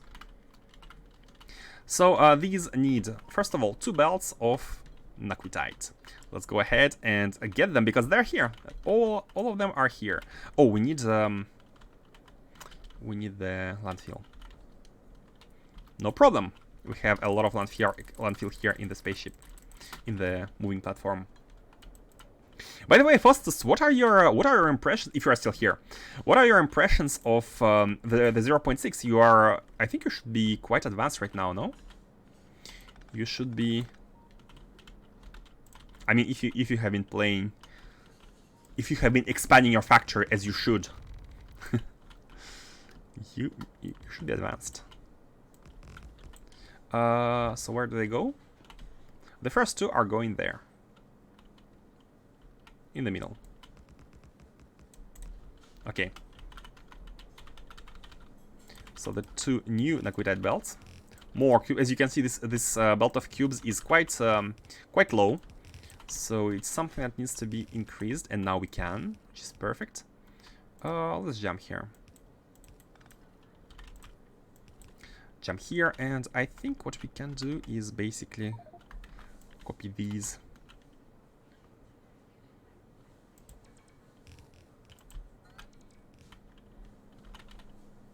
Like that.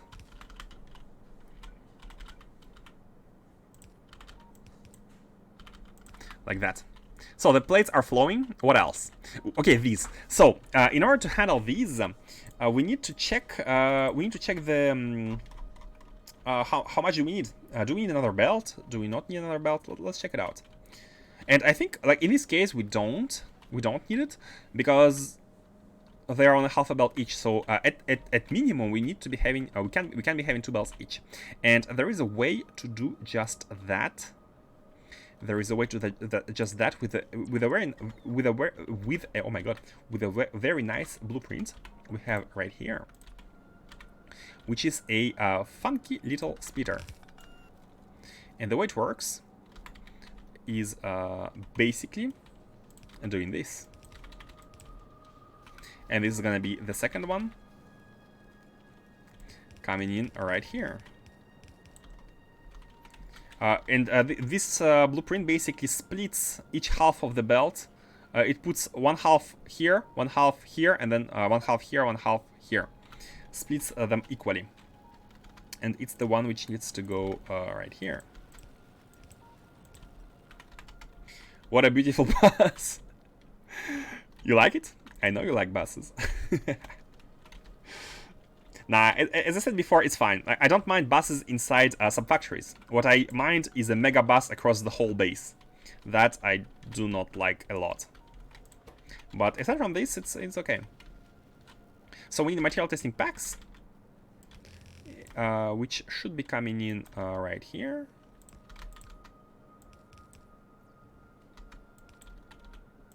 And finally, we need stone, which is kind of coming from here. I almost want to have a second lane and pull it. Oh, these are coming from the This came all the way down from the mall to deliver items to the inventory. So nice of them.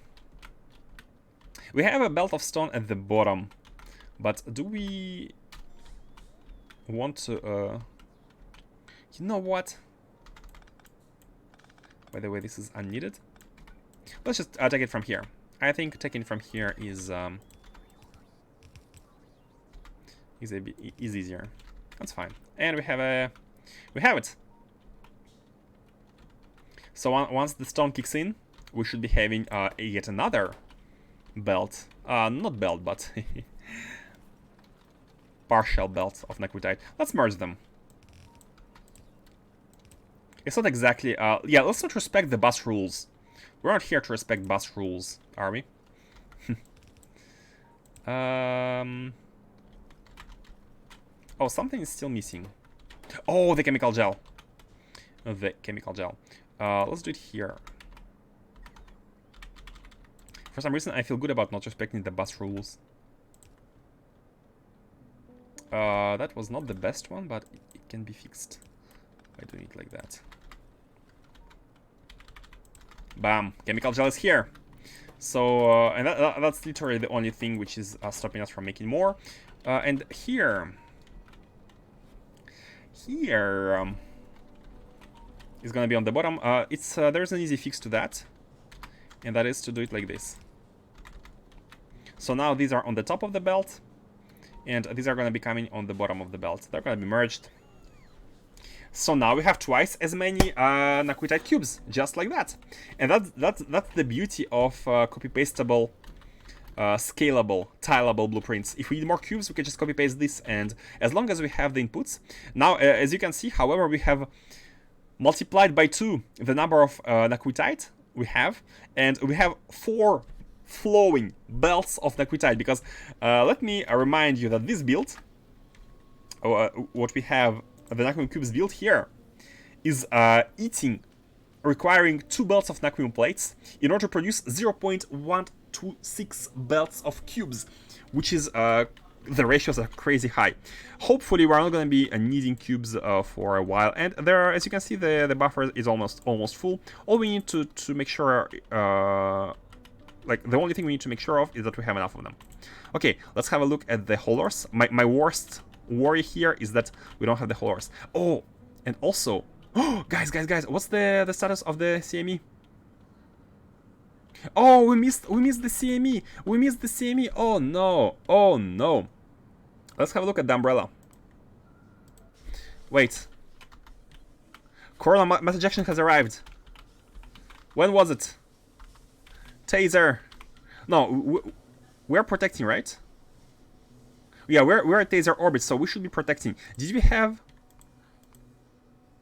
a spike? Umbrella? Are we? Is it still going? Umbrella is not active. Is it still going? It looks like it's still going. Hold on. No, we're only consuming 26 megawatts. Let's have a look at taser.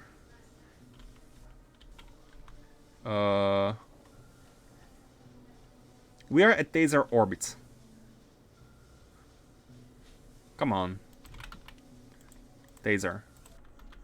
So the CME did not hit taser. Like, it says it has arrived, but it should also write it's passed, right? Man, I should have looked at these, unfortunately. Taser in fire, yeah. I'm not seeing CMEs here. And it says arrived, right? But it's looking good. But what? The umbrella, for some reason, the umbrella is not powered. The umbrella is not glowing blue here, so I wonder what's going on. What is going on? We are anchored on Taser. We're on Taser orbit right now. It's an anchored space. So is it past or what?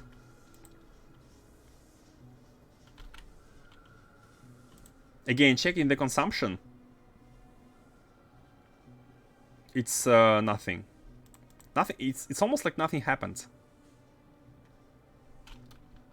Man, I wish I were here for this, but why don't we have any fluctuations over 1 hour? We have nothing. We have nothing. This is so weird. And Taser is apparently safe. If it were not safe, it would write in the log like coronal mass ejection here, coronal mass ejection there. Guys, I'm gonna reload the autosave. I'm gonna save this. I'm gonna save the game here. Like this is the master save, Space Exploration. But I'd like to reload the autosave just to check whether it hit. So right now, we are at 42:48. Oh, 40, perfect. This is a timing like 8 minutes before. I think this is when this happens. Let's see how it goes. I really want to look at it. The autosave interval is 20 minutes, but in this case, I think we are lucky. We are lucky enough to maybe witness it.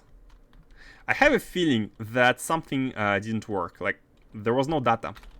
So, oh yeah, look at this. Arrived in five minutes. It arrives in 5 minutes. Perfect. Perfect autosave. Perfect autosave. Maybe you have an ion taser umbrella. Yeah, maybe you have some kind of something extra. So yeah, I mean, we can continue from here and keep working on the master save. It doesn't really matter. So we have 5 minutes, and while we are waiting, let's have a look at. Let's check. Let's make sure that the umbrella is. It is here. It is stationed. It's in Taser orbit. Normally now it covers both orbit and the planet. I'm gonna save like 2 minutes before. And in the meanwhile, I don't think we did much. Did we do much? Did we do anything in this? Anything important? Oh yeah, let's have a look at the Big Bertha Uber. Oh, it's arriving shortly. It has been launched. Oh yeah, I remember we have fixed this and we have launched it. So in 5 minutes it's gonna be arriving. Look at the robots. Nakuitite. What did we solve? I think we have solved an issue. Oh, yeah, we did this. We did this. Oh no, I have to reconnect the wires. I have to reconnect the belts. Oh no. You know what? We're gonna just be looking at the. I don't want to reconnect all the belts. I'm gonna reload the master save, but we can be looking. Maybe you have to place umbrella on taser. Ah, that's what you mean. Normally no, because they said it in a patch, in a recent patch notes, that an umbrella can cover both the orbit and the planet. But maybe there is a bug. Maybe there is a bug. So yeah, I just want to make sure what happened. We're gonna reload the master save because I don't want to be redoing the belts. It's gonna take more time to redo them rather than just wait 3 minutes and then reload. It's not where I wanted to check. Yeah, like I have fixed everything here and all the belts and everything.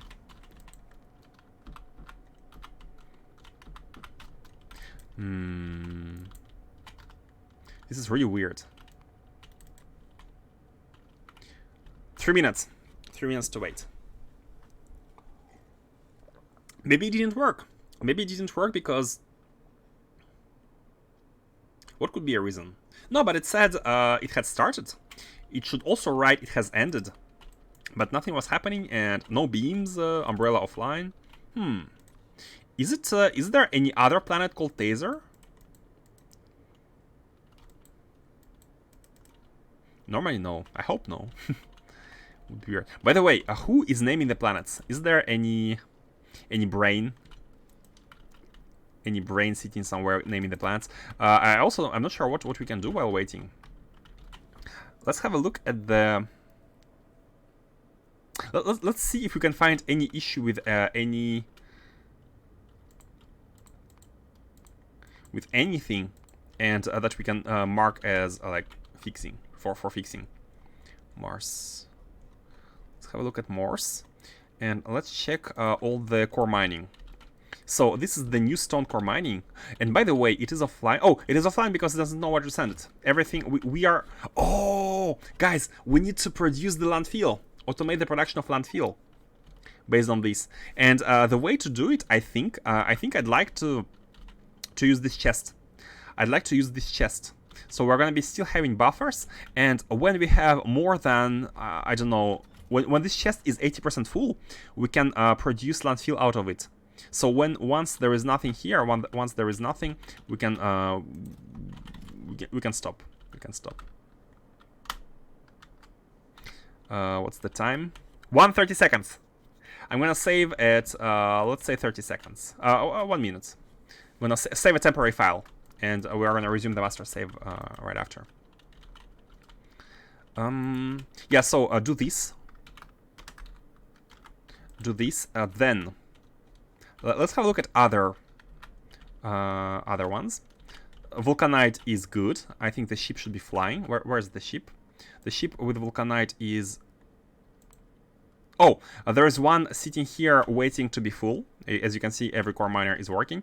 And there is one here, I'm guessing it's right above, positioned to... It's waiting until that one becomes full to get there. Now here we have, I'm guessing... Oh, iron is not connected. There is no ship for iron. Oh, 1 minute, 1 minute, 1 minute. Okay, I'm gonna save. Let's save a, let's say TMP. Temporary file. I remember this one. We're shooting at biters. Saved as TMP, and let's see what happens.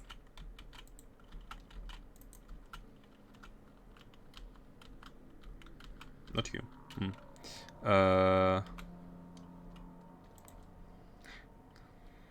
Umbrella. Protect us, Umbrella.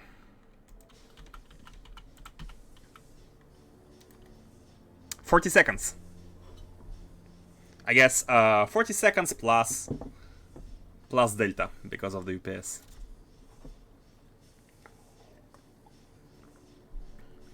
It should last 2 minutes. But yeah, it's nothing crazy. So I remember Foster said that this depended, the intensity depended on how far the planet is from the sun and how big it is. In this case, it's kind of far. It's after the first asteroid belt, so maybe all these planets are not exactly. They're kind of weak. I mean, they don't have high requirements. Okay, let's go, let's go. Taser in 9 seconds. 8, 7, 6, 5, 4, 3, 2, 1. Let's go. Coronal mass ejection has arrived at Taser. Umbrella is offline. Umbrella is offline.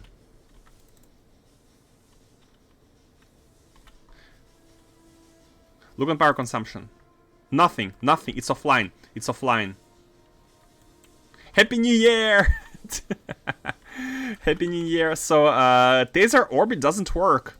We are at Taser orbit. View surface, Taser orbit. It doesn't work. Okay, let's reload the TMP 1 minute before the CME and let's land. Exactly, go land. I think there is an issue maybe with these. Maybe a combined set of issues. Normally they should be protected, but maybe it doesn't work when it's a ship. You know, they should be connected, but who knows? Let's land.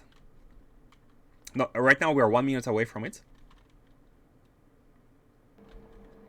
Umbrella. Go to Taser. Launch.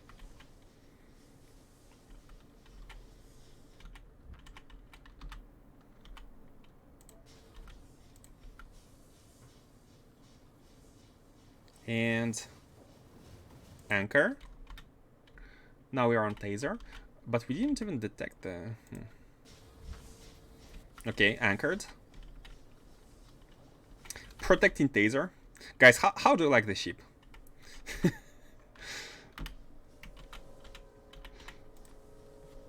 In 25 seconds.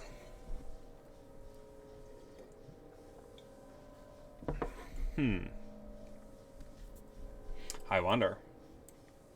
Does it even work? I'm sure fastest slide for content.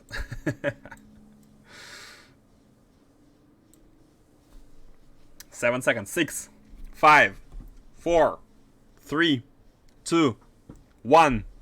Shine! Rise and shine!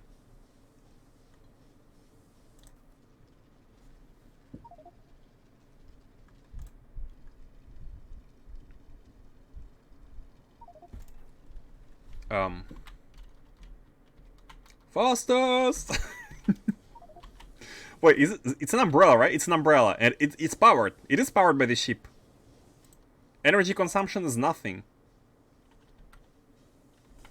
It needs to be in land. That's my conclusion as well. Oh man. Oh, it was a nice ship. I mean, it's still salvageable. It's still salvageable. We can put the umbrella in a chest. We can put it in the same way as we do for the spheres. We put it in a chest, and we basically constructed. By the way, do we have a network here? We do. Do we have any sort of storage chest to put it back? We don't need to. Okay, let's do that. Let's do that. Final reload.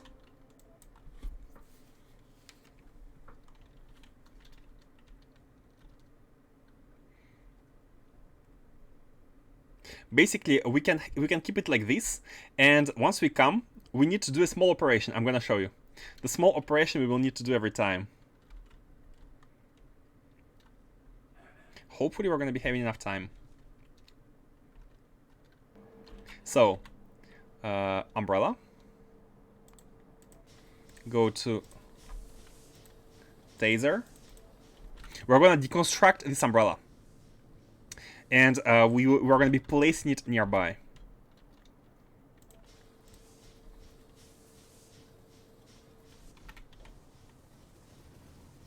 Anchor. Put it near the roboports. Anywhere. Deconstruct. And place. Something like this.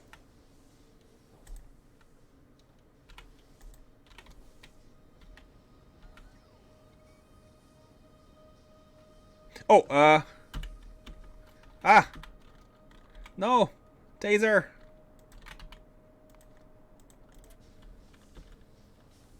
Oh, come on. Come on. Why my shortcut is not working? My shortcut is not working to disable them. Hold on, settings. Shortcuts. Controls. Yeah, toggle shield. At. I'm pressing at. Why are you not being toggled? Oh, you need to do it as a person. Okay, shift. Oof. Oh! In time! 1 second more, it would have been too late. Or was it? Oh, no! It started, but we caught it. We could do it. We don't have to be in time. We caught it. Like, the moment we put the umbrella, because we have the energy, it stopped. Oh, perfect. Good to know. So, normally you should be seeing the umbrella increasing in power slowly. Yeah, 106, 7 megabytes. Now, thing is, the ship is not connected right now. It's not connected with the base, but that's fine. Like, this base has a ton of energy. So basically, we'll need to do that. We'll need to come here with the ship, make sure there are robots here, or we can place a robot inside the ship. It doesn't matter.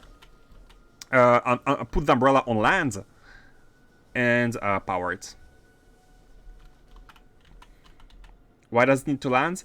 Because we tried. We tried it. Yeah, I think you have arrived now, right? Because sorry for the network cut. I went offline for 30 seconds. But then we have reloaded 3 times, and we tried having umbrella on the ship on the orbit. umbrella on the ship on land, it didn't work. It didn't work. You have missed. Yeah, that's what we tried. At first, it was on the ship in the orbit. It didn't activate. And it hit the coronal mass ejection, hit the planet. And then we tried the same while landing the ship. It still didn't activate. It wasn't blue. It didn't activate. It only activates. It only activated after we have removed it from here and put it on land. So it has to be on land, not on the spaceship. But it's fine. It's super easy to do. Just cut it and put it. Try umbrella on land on orbit. It's not trivial because we will need to have scaffolding. We can do it, but we don't have a scaffolding right now in this on this location, and there are ports. But I think it should work. It should work. But it's more complicated, yeah, because we will need to establish. Oh no, we can land on the asteroid, but we don't have a roboport. We need a roboport inside the ship to be able to do that. And it has passed. So let's put it back. And we can go home. For the next time. Oh, yeah, let's reload.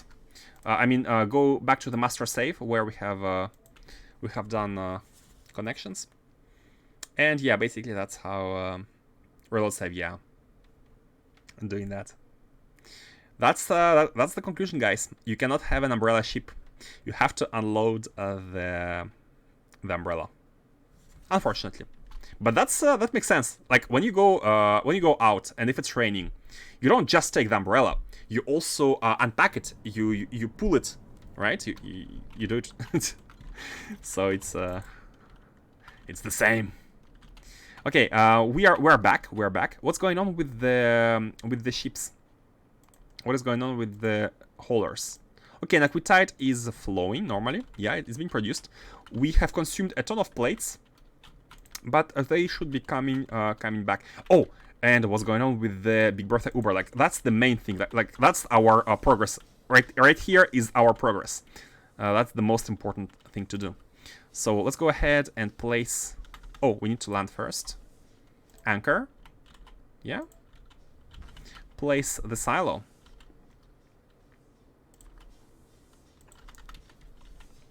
Like this. Apply the modules.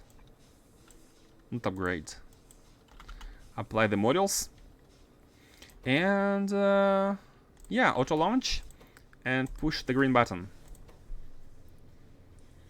Yeah, I should not forget to press auto launches. So now we have 50 of the probe rockets, and according to Revan's graph, to Revan's calculations, after 50 launches, we should be having 18 or 19 arcospheres.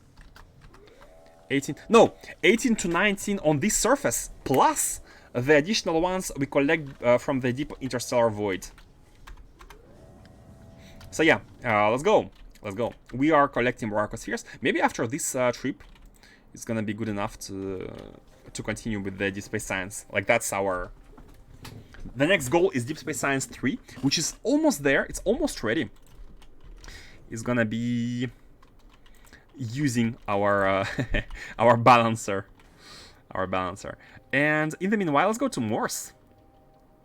So disable N, enable Y. Let's go to Morse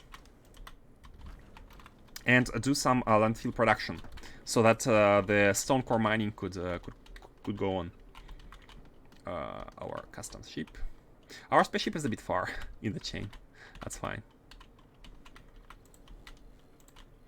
Go to Morse. I wonder how long it will take to launch 50 probes. I don't think it's gonna be that long. We are having 2, 49.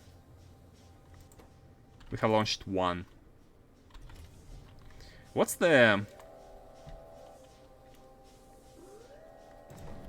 collection rate of this one, the interstellar deep void? 100 collectors, 96 arcosphere. Until now it has been 1-to-1. Actually, no, not 1-to-1. The first one gave us like 3, if I remember correctly, or 4.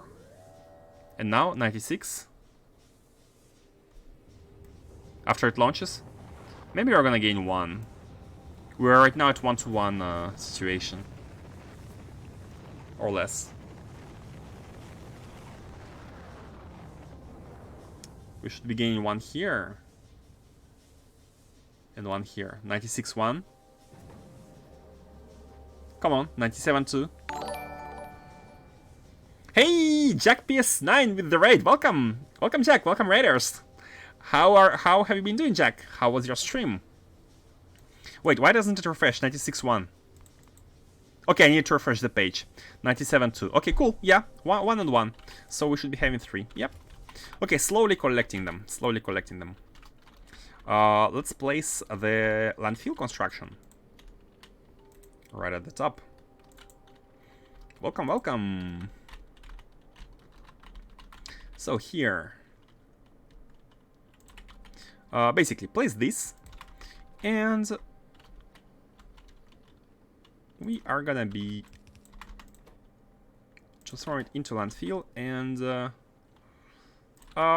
yeah, let's have a big chest, because why not? And let's have a wire here. Once the amount of stone here is more than 25,000. Yeah. When stone is above 25,000, when it's at 90%,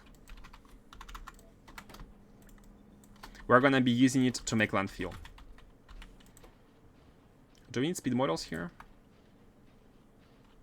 Okay, beacon is unnecessary though. That's fine. So we're slowly emptying the stone. Should we use undergrounds? I think... Yeah. Let's do the undergrounds.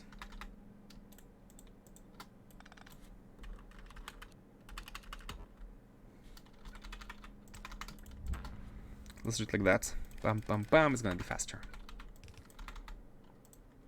Oh, I thought I copied. They didn't get copied. Okay, when the stone is above 25,000. Oh, no, they couldn't get copied because of the reference. I don't know. Oh, come on. Mini loaders, buggy mod. Why are you not working? Okay, now you are working. Yeah, it's a bit faster. Okay, so this is draining, and at least we are gonna be having tons of landfill. And by the way, let's put it in a storage chest, so we can use it anywhere. This is landfill. Finally, we have landfill on Morse. This has been a dream. You have to copy the entire mini loader, not the settings. Ah, yeah, I remember that. The entire one. Good, trying to get things going to improve rockets and move some ore out of my way. Hey! By the way, you're playing 0.6, right? The new version. Oh. We are here still on 0.5, trying to to finish it. It's definitely slower. Like, I wouldn't say grindy, but the setup of spaceships and like the sheer amount of spaceships that's needed to... Like, not the amount, but like we needed 3 spaceships to bring Aquitite. We spent time placing the mines all over the place in the orbit. Not orbit, the Black Mirror. The trains are covering this all around for the Aquitite. By the way, how is it going? I think it's going well. Yeah, all of these are full. Like, all of these are full of Aquitite. The problem are the ships. Should we increase the amount of spaceships? Let's see how it goes once the flow is there. Let's see how it goes. I think right now the limiting factor for this factory should definitely be the spaceships. As although maybe the limiting factor will become the amount of these factories. Maybe we can soon copy paste it and have a second one somewhere, and then increase more ships. Everything right now is super easy to scale. We can, if we need more Aquitite production, it depends whether we need more spaceships to transfer Aquitite from there to here, or whether we need more processing power. And the processing power copy paste would be just doing that, and pasting it like anywhere. And it's gonna be especially easy after we have the landfill. Yeah. Okay, everything is going according to plan. Let's have a look at the Big Bertha Uber. That's the one I'm waiting for. Oh my god, it's so slow. It has launched only 6 at a maybe having 2 probe rocket silos is better. Not 1, but 2. But it's a bit hard. If you have 2, how are we gonna be? Maybe bring some belts. So basically lay down belts and collect them before going back home. I'll put these on each side of the belt. Put them into silos, collect them, and go back home. Because these don't take much energy, I think. What's the energy consumption? Over 1 minute. Yeah, it's nothing. Like, we have 1 gigawatt. 1 gigawatt of power. These are heated. We have a ton of... normally we should be having a ton of these. Yeah, we have a ton. We have a ton of these. Haven't even consumed 1 until now. So we could definitely come up with a solution with multiple probe rocket silos to speed this up.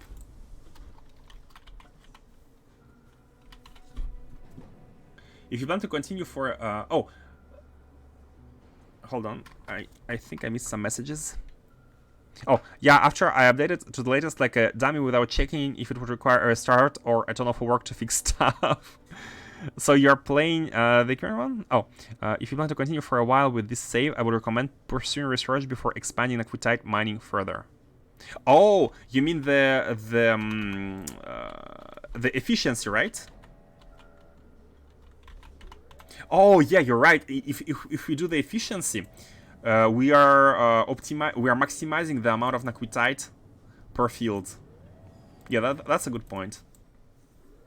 So I gave up on my like 750-hour map and just restart. How far were you?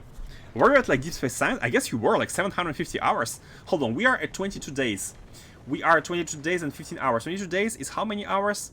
24 times 22. About 500. So yeah, not as far as you in hours. We are at 500 hours right now. Were you also playing K2 or something? I was starting to automate Novice Orbit in my last save. Wait, did I make a mistake? 24 times 22. 48, yeah, 50 hours. Times 10. Yeah, 500, yeah, no, 500 hours. A ton of AFK time. Ah, I see. Yeah, like one thing I like about Factorio, it's not a game which where you need to wait. Usually, you can wait if you want to, but you can also parallelize. If you cannot expand deeper in the tech tree, you can go wider and just make it faster. Like there is nothing. There is no need to be stopping. No need to be stopping. So that's the part I really like about it. We are basically done, guys. We are waiting on Arcospheres. We are waiting right now. We can AFK now. What can we do? What can we do in the meanwhile? Like better speed model. It doesn't really matter. Like this is like if we need more antimatter, if we need more Deep Space Science 1, like the limiting factor right now should be the Aquitite. Oh, Merlime Orbit. We could go fix Merlime. That's a bit boring, but bring something to the sun. To the other sun. K2 plus AC. Ah, yeah, the K2 part is ditched K2 in this time and trying 248k. 248k? What's that? Never even really using it, so it feels wasted. Anyways, I got to go shopping. So be back later. Oh, sure. Enjoy shopping. Thank you for the raid. Have a great day to you. Let's have a look at the resources required for the Deep Space Science 4, the last one. Let's have a look at the tech tree. Oh man, I wish you could look at the tech tree without the game being paused. Is there an option for that? Is there a game option for interface? Is it interface other?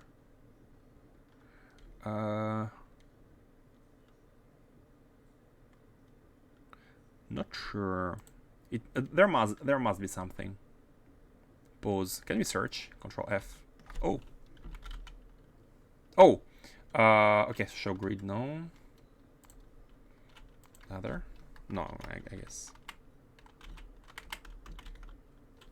Not sure. Not sure. But anyways, the Display Science 3 is actually easy. This one is easy. Although the catalog is easy. The catalogs are easy. Oh, we can check it out using the factory planner. By the way, we don't have to be in this menu. We can prepare for Naquium processors, but these require a research using the DSS3, so we need to produce it first. Yep. How is it made? How is it made? With Tesseracts, significant data, and comprehensive catalog. Okay, we need to produce Tesseracts. That's something we're not making yet. So you know what? While we are preparing, let's go prepare for Tesseracts. Multiplayer doesn't pause it? Oh! 750 hours club. Hey! Guys, oops. You are playing a lot. How do you enable multiplayer? Never mind. Like, it doesn't matter. We can be looking at the factory planner for the recipes. So let's go back to Novice Orbit. Now that the production of landfill is going. Hey, Wave Depletion, are you still on the C0.5? Yep, still on 0.5. I'm planning on finishing this this playthrough before going to 0.6. Yep, it's in the title. It's in the title.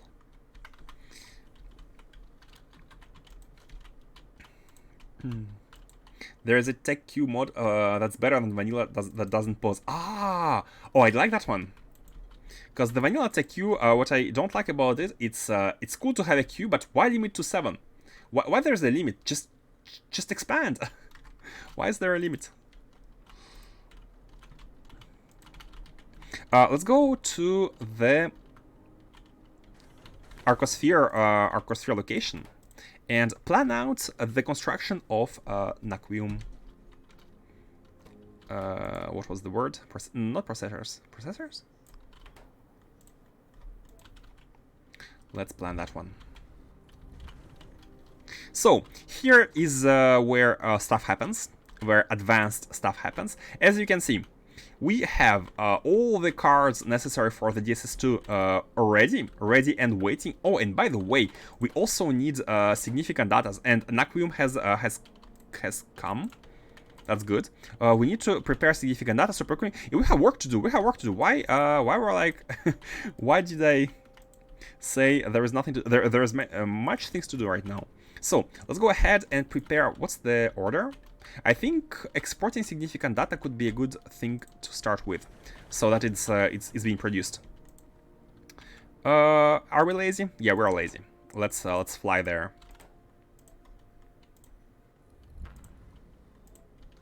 So here is where we are making significant data.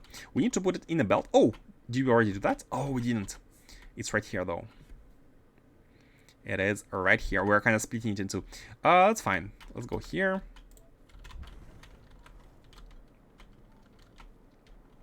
What bothers me the most about the queue is that you cannot drag drop text to get them in order. True. Like once you realize like you want this one first, instead you have to cancel everything and then put it back again. That's really surprising. I thought this kind of small things would be ironed out very shortly.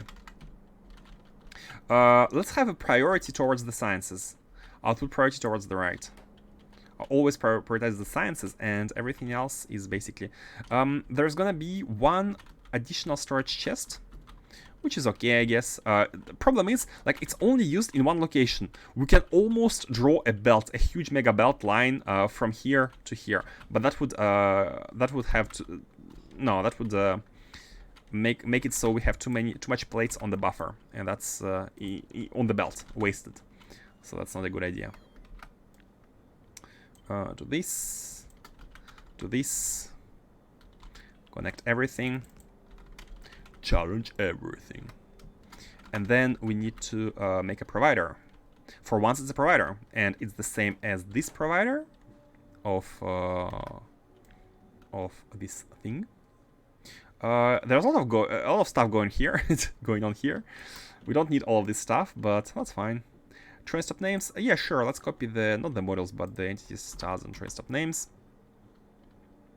Put it right here. Remove this one, unnecessary, and this is gonna be a provider of significant data cards.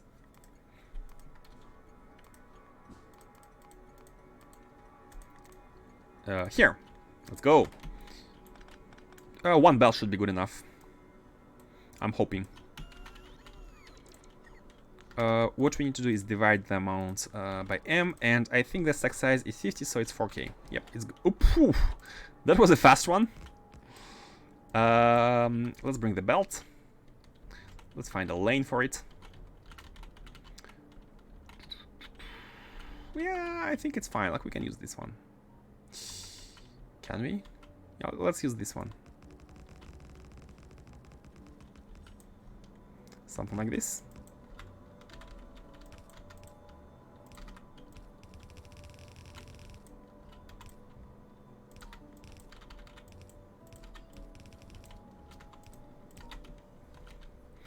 Yup.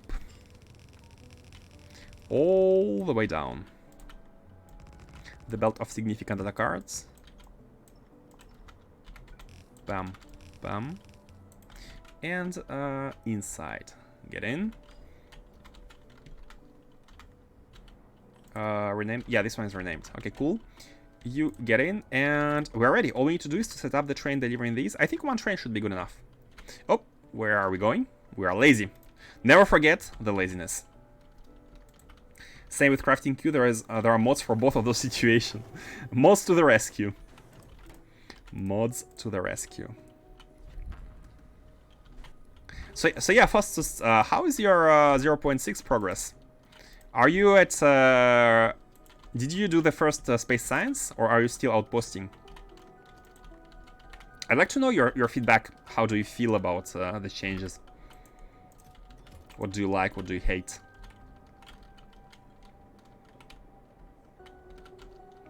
Let's have a station first, and then we can configure the train.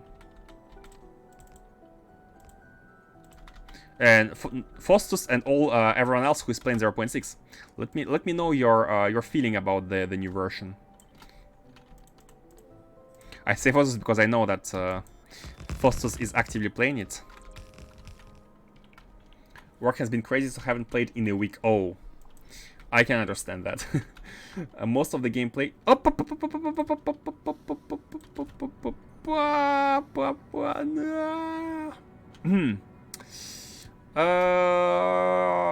Yeah, forgot to rename the station. That's a problem when you have requesters and you're not careful about, like, for example, disconnecting the rail. It happens. The trains immediately come. Okay, so now it's renamed, and you can go back. We can send you back to the stacker, actually. Yeah, it's, we have many plates, right? Oops. And it went all the way there because there's nothing to... Like, this is an abnormal situation. They shouldn't be going from here to the stacker. They should be going from here to the place where they get the plates. Let's put them back in. It's not full for some reason, but that's fine. Oh, because they're on the belt.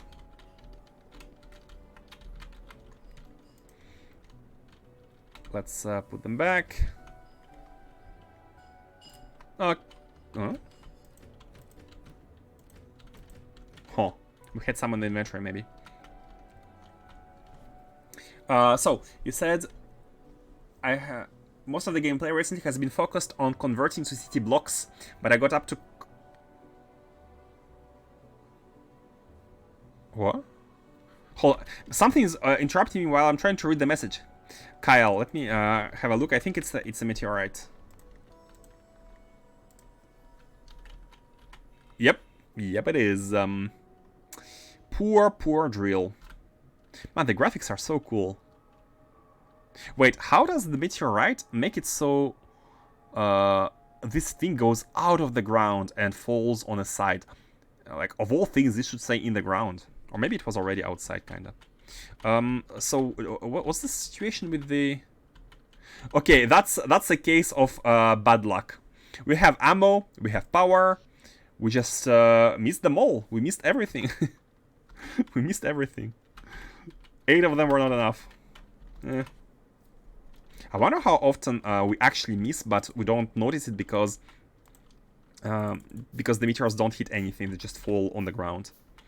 I wonder how often that happens. So, Faustus was saying, Focused on converting to city blocks, but I got up to cryonite science before that, so I could have requester chests. Ah, I also forced some of the production science vulcanite, so I could get the early beacons. Does it make sense to, to not automate the whole outpost, but to just like manually mine some of it, bring it home, produce the first initial packs of science, and research everything that's necessary? Or do you need to have like, are the requirements are high enough to have a full-fledged base, at least automation going? So these ones are here. Meet request for the items.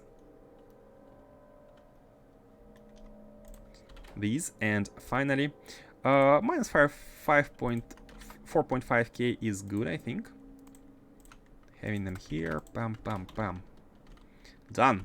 Let's have a train, and it should be good. So yeah, one train is good enough, I feel like. You should be the cards. And you, sir, should now be going to a provider of the cards until full. Come. Why do we have 2 stations? Oh, hold on a second. We already had a station. I had already prepared a station. Okay, never mind. Never mind. These can go here, and these can be reused for anything else in the future. Change the name. A station has already been prepared.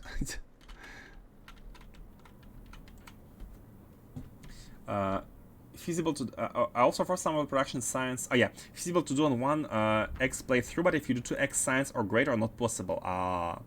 I submitted a feature request to have a log of meteor tracks. Arendelle said it's on the to-do list. Thanks. Because right now, indeed, it's if you're not actively, if you're not on the surface, you cannot see them if they fall on the other surface. Great to hear. That's a good news. More logs.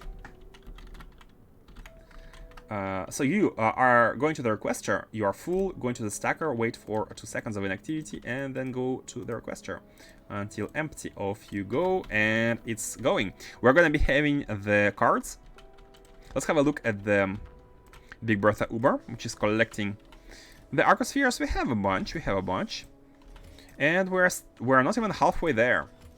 Yeah, having multiple of these, but having multiple of this is a bit weird. Like, we will need to set up a way to equally split the amount of these with these without like over buffering, or having a round belt with both of them running on each side of the belt. This could make it easier. And the only thing we need to do for that to work would be to simply place some belts in one of these storages and more of these, and that's it. That's it. That would be it. That's fine. It doesn't have to be fast. We all need to get above a threshold, because as you can see right now, this is the amount of spheres we have in our possession. This is the total amount of spheres, and that's very low. That's not good enough for the proper balancing. By the way, why do we have only 2 gammas? What are the complementaries? Are gammas complementaries with epsilons? I think we can check it out here. Here is thetas giving gammas. Thetas and gammas are complementary. So gammas and thetas. 2 and 4, right? 2 and 4. And the logic for the requests. What was it? When it's above D. Oh yeah, and D was 4, I think. We need a difference of 4. We had... Where's the master? Here. Yeah, D is 4. So we need at least a difference of 4 between the pairs. Oh! They're actually being produced? Guys, the cards are being produced. I haven't planned for that. I wanted to wait for more spheres. But as you can see, like, the one problem of this setup is that the spheres, they're being transported all over by the robots. And while they're transported, they're not part of the network. They're not being counted because there is no way to count items in the robot hands. And I mean, there could be a way to wire the inserter, and every time it inserts in a chest, we could increase the counter. But we don't want to decrease it. We need to decrease it once we have received the item. Now with robots, it's not possible. But it's fine. And by the way, the balancing is very slow and weird because we are lacking items. But once everything is here. And by the way, where are the outputs going? Like, they're being crafted, but are they properly? Yeah, look at this, look at this. The cards are being outputted. The cards are being outputted here, but not here, of course, because here there's nothing. Where are you outputting them? Hold on. Oh, in the chest, which goes inside the storage. It's because I forgot to switch these. So these should be the space injections, and this should be everything but the space injections. Blacklist of these. So now we could pick them up, and let's put them inside here.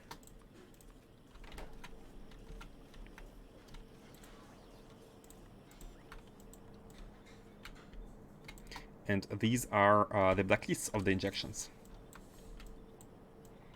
And same goes for the above. These are space warping datas. And the above are the blacklists of space warping datas. Okay, good. At least, as you can see, it's all working. Like, the balancing, even though we have a low number, the balancing is still going. Like, there is no blocking point. Everything is good. Everything is working. We have a lot of zetas, though. It should be balanced back. And yeah, I'm excited to see. So this belt is gonna grow until it's full. And that's our ticket to DSS2. DSS3. Logistic chests are 1k utility science, which is about 8k cryonite rods without port models. Oh wow, harsh.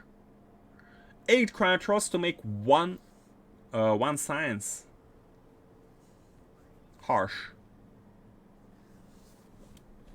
Okay.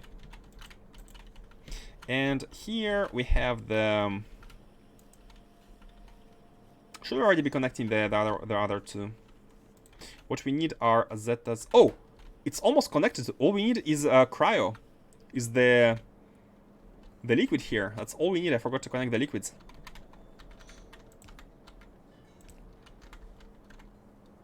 Wait. Yeah, that's it. That's it. These are going to be working as well. The cards are flowing, guys. This is DSS3. We're there. We're there. Of course, more spheres would make it faster. Would make it better. But we might not need all of this, at least right away, because every single machine here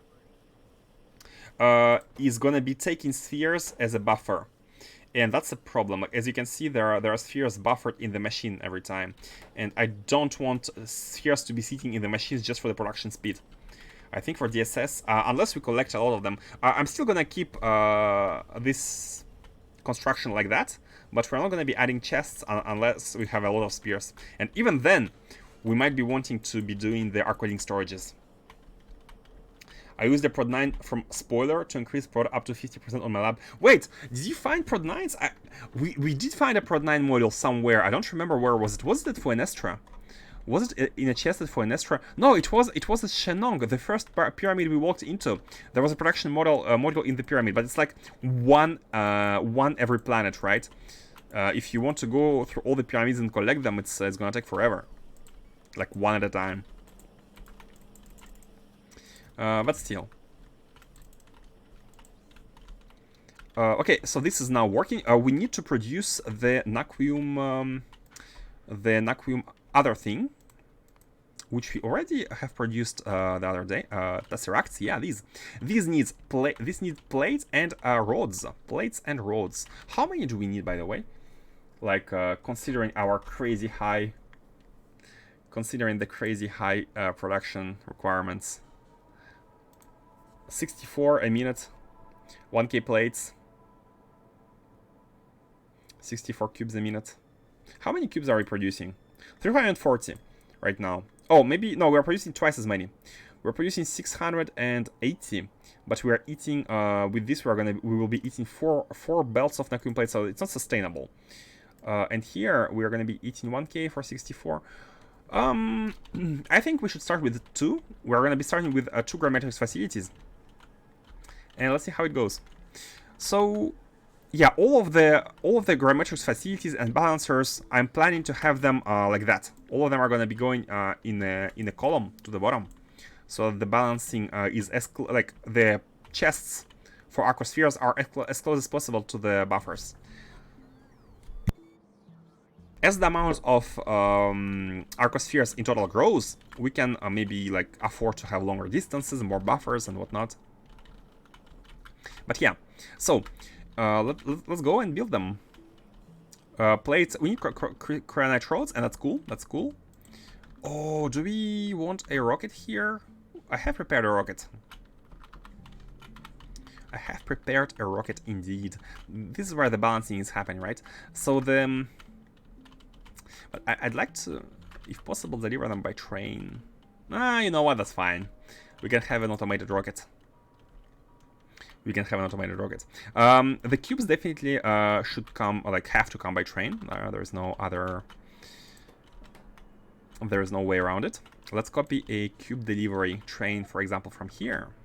A station. Except the train station name. This is enough. Yeah, this is enough. Copy this. Bam. And then the train station name should be called Naquium Cube Deliveries. Here, how many do we request? 2k. One train is 640, and we request 2k. 3 trains worth. That's good enough. That's good enough. And let's have 2 trains here. You are the... Oh, what? Hold on, what's going on? You came, but you can't leave? Where's the train? Oh, yeah, it's here. Oh, yeah, it cannot go back. Because it's... Oh, that's fine. That's perfectly fine. No problem. Should we expand these? Yeah, let's expand these.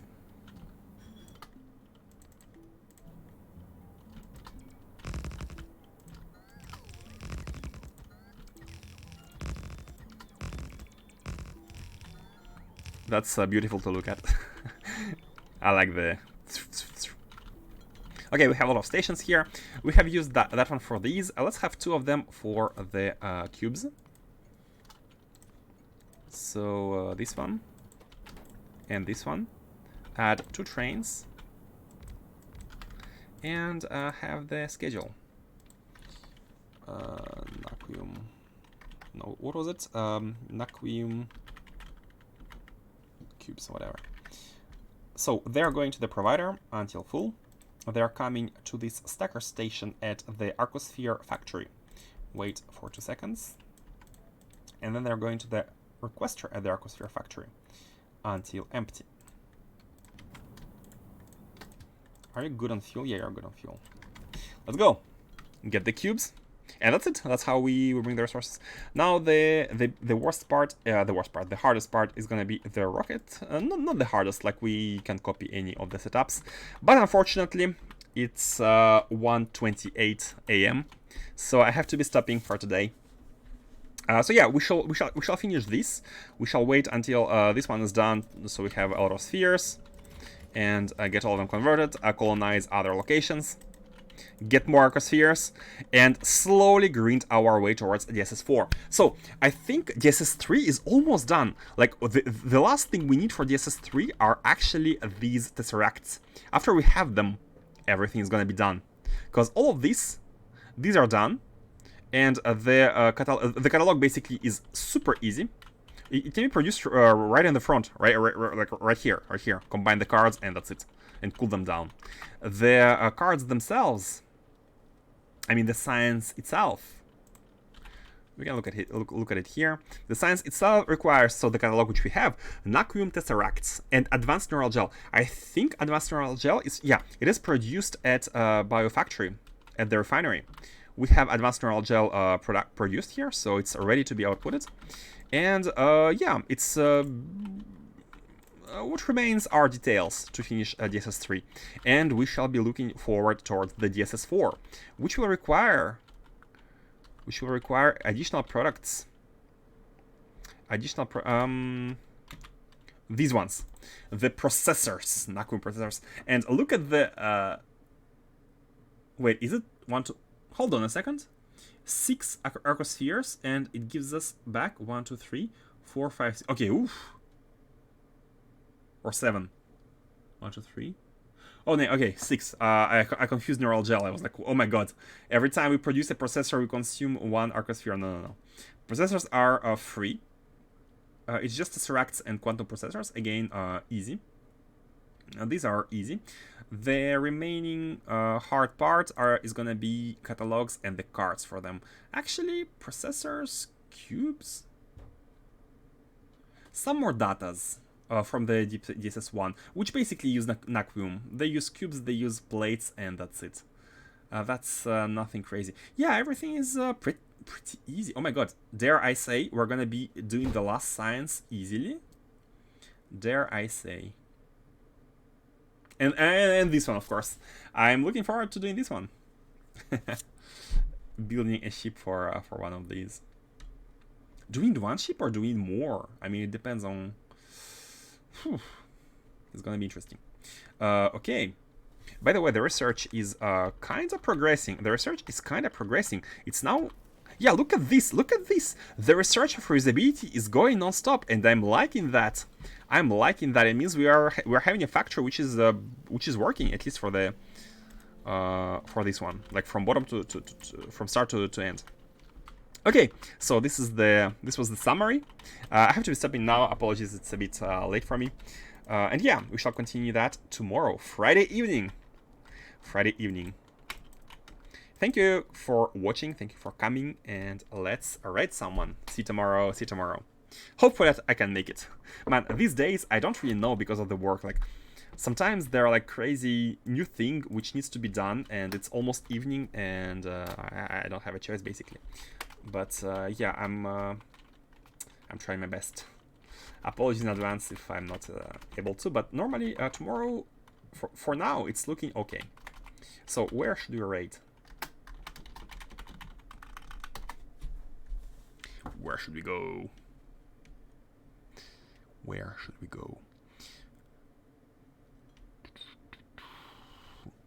Factorio just messing around. I'm not seeing any SC except for the giant waffle. But we cannot rate people who are too famous.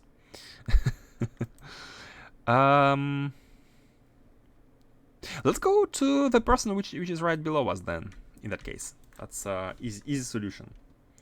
Yes. Easy and impartial solution. Yep. Of course. He's talking. Okay, cool. Let's go. He or she, I'm not sure. Let's go.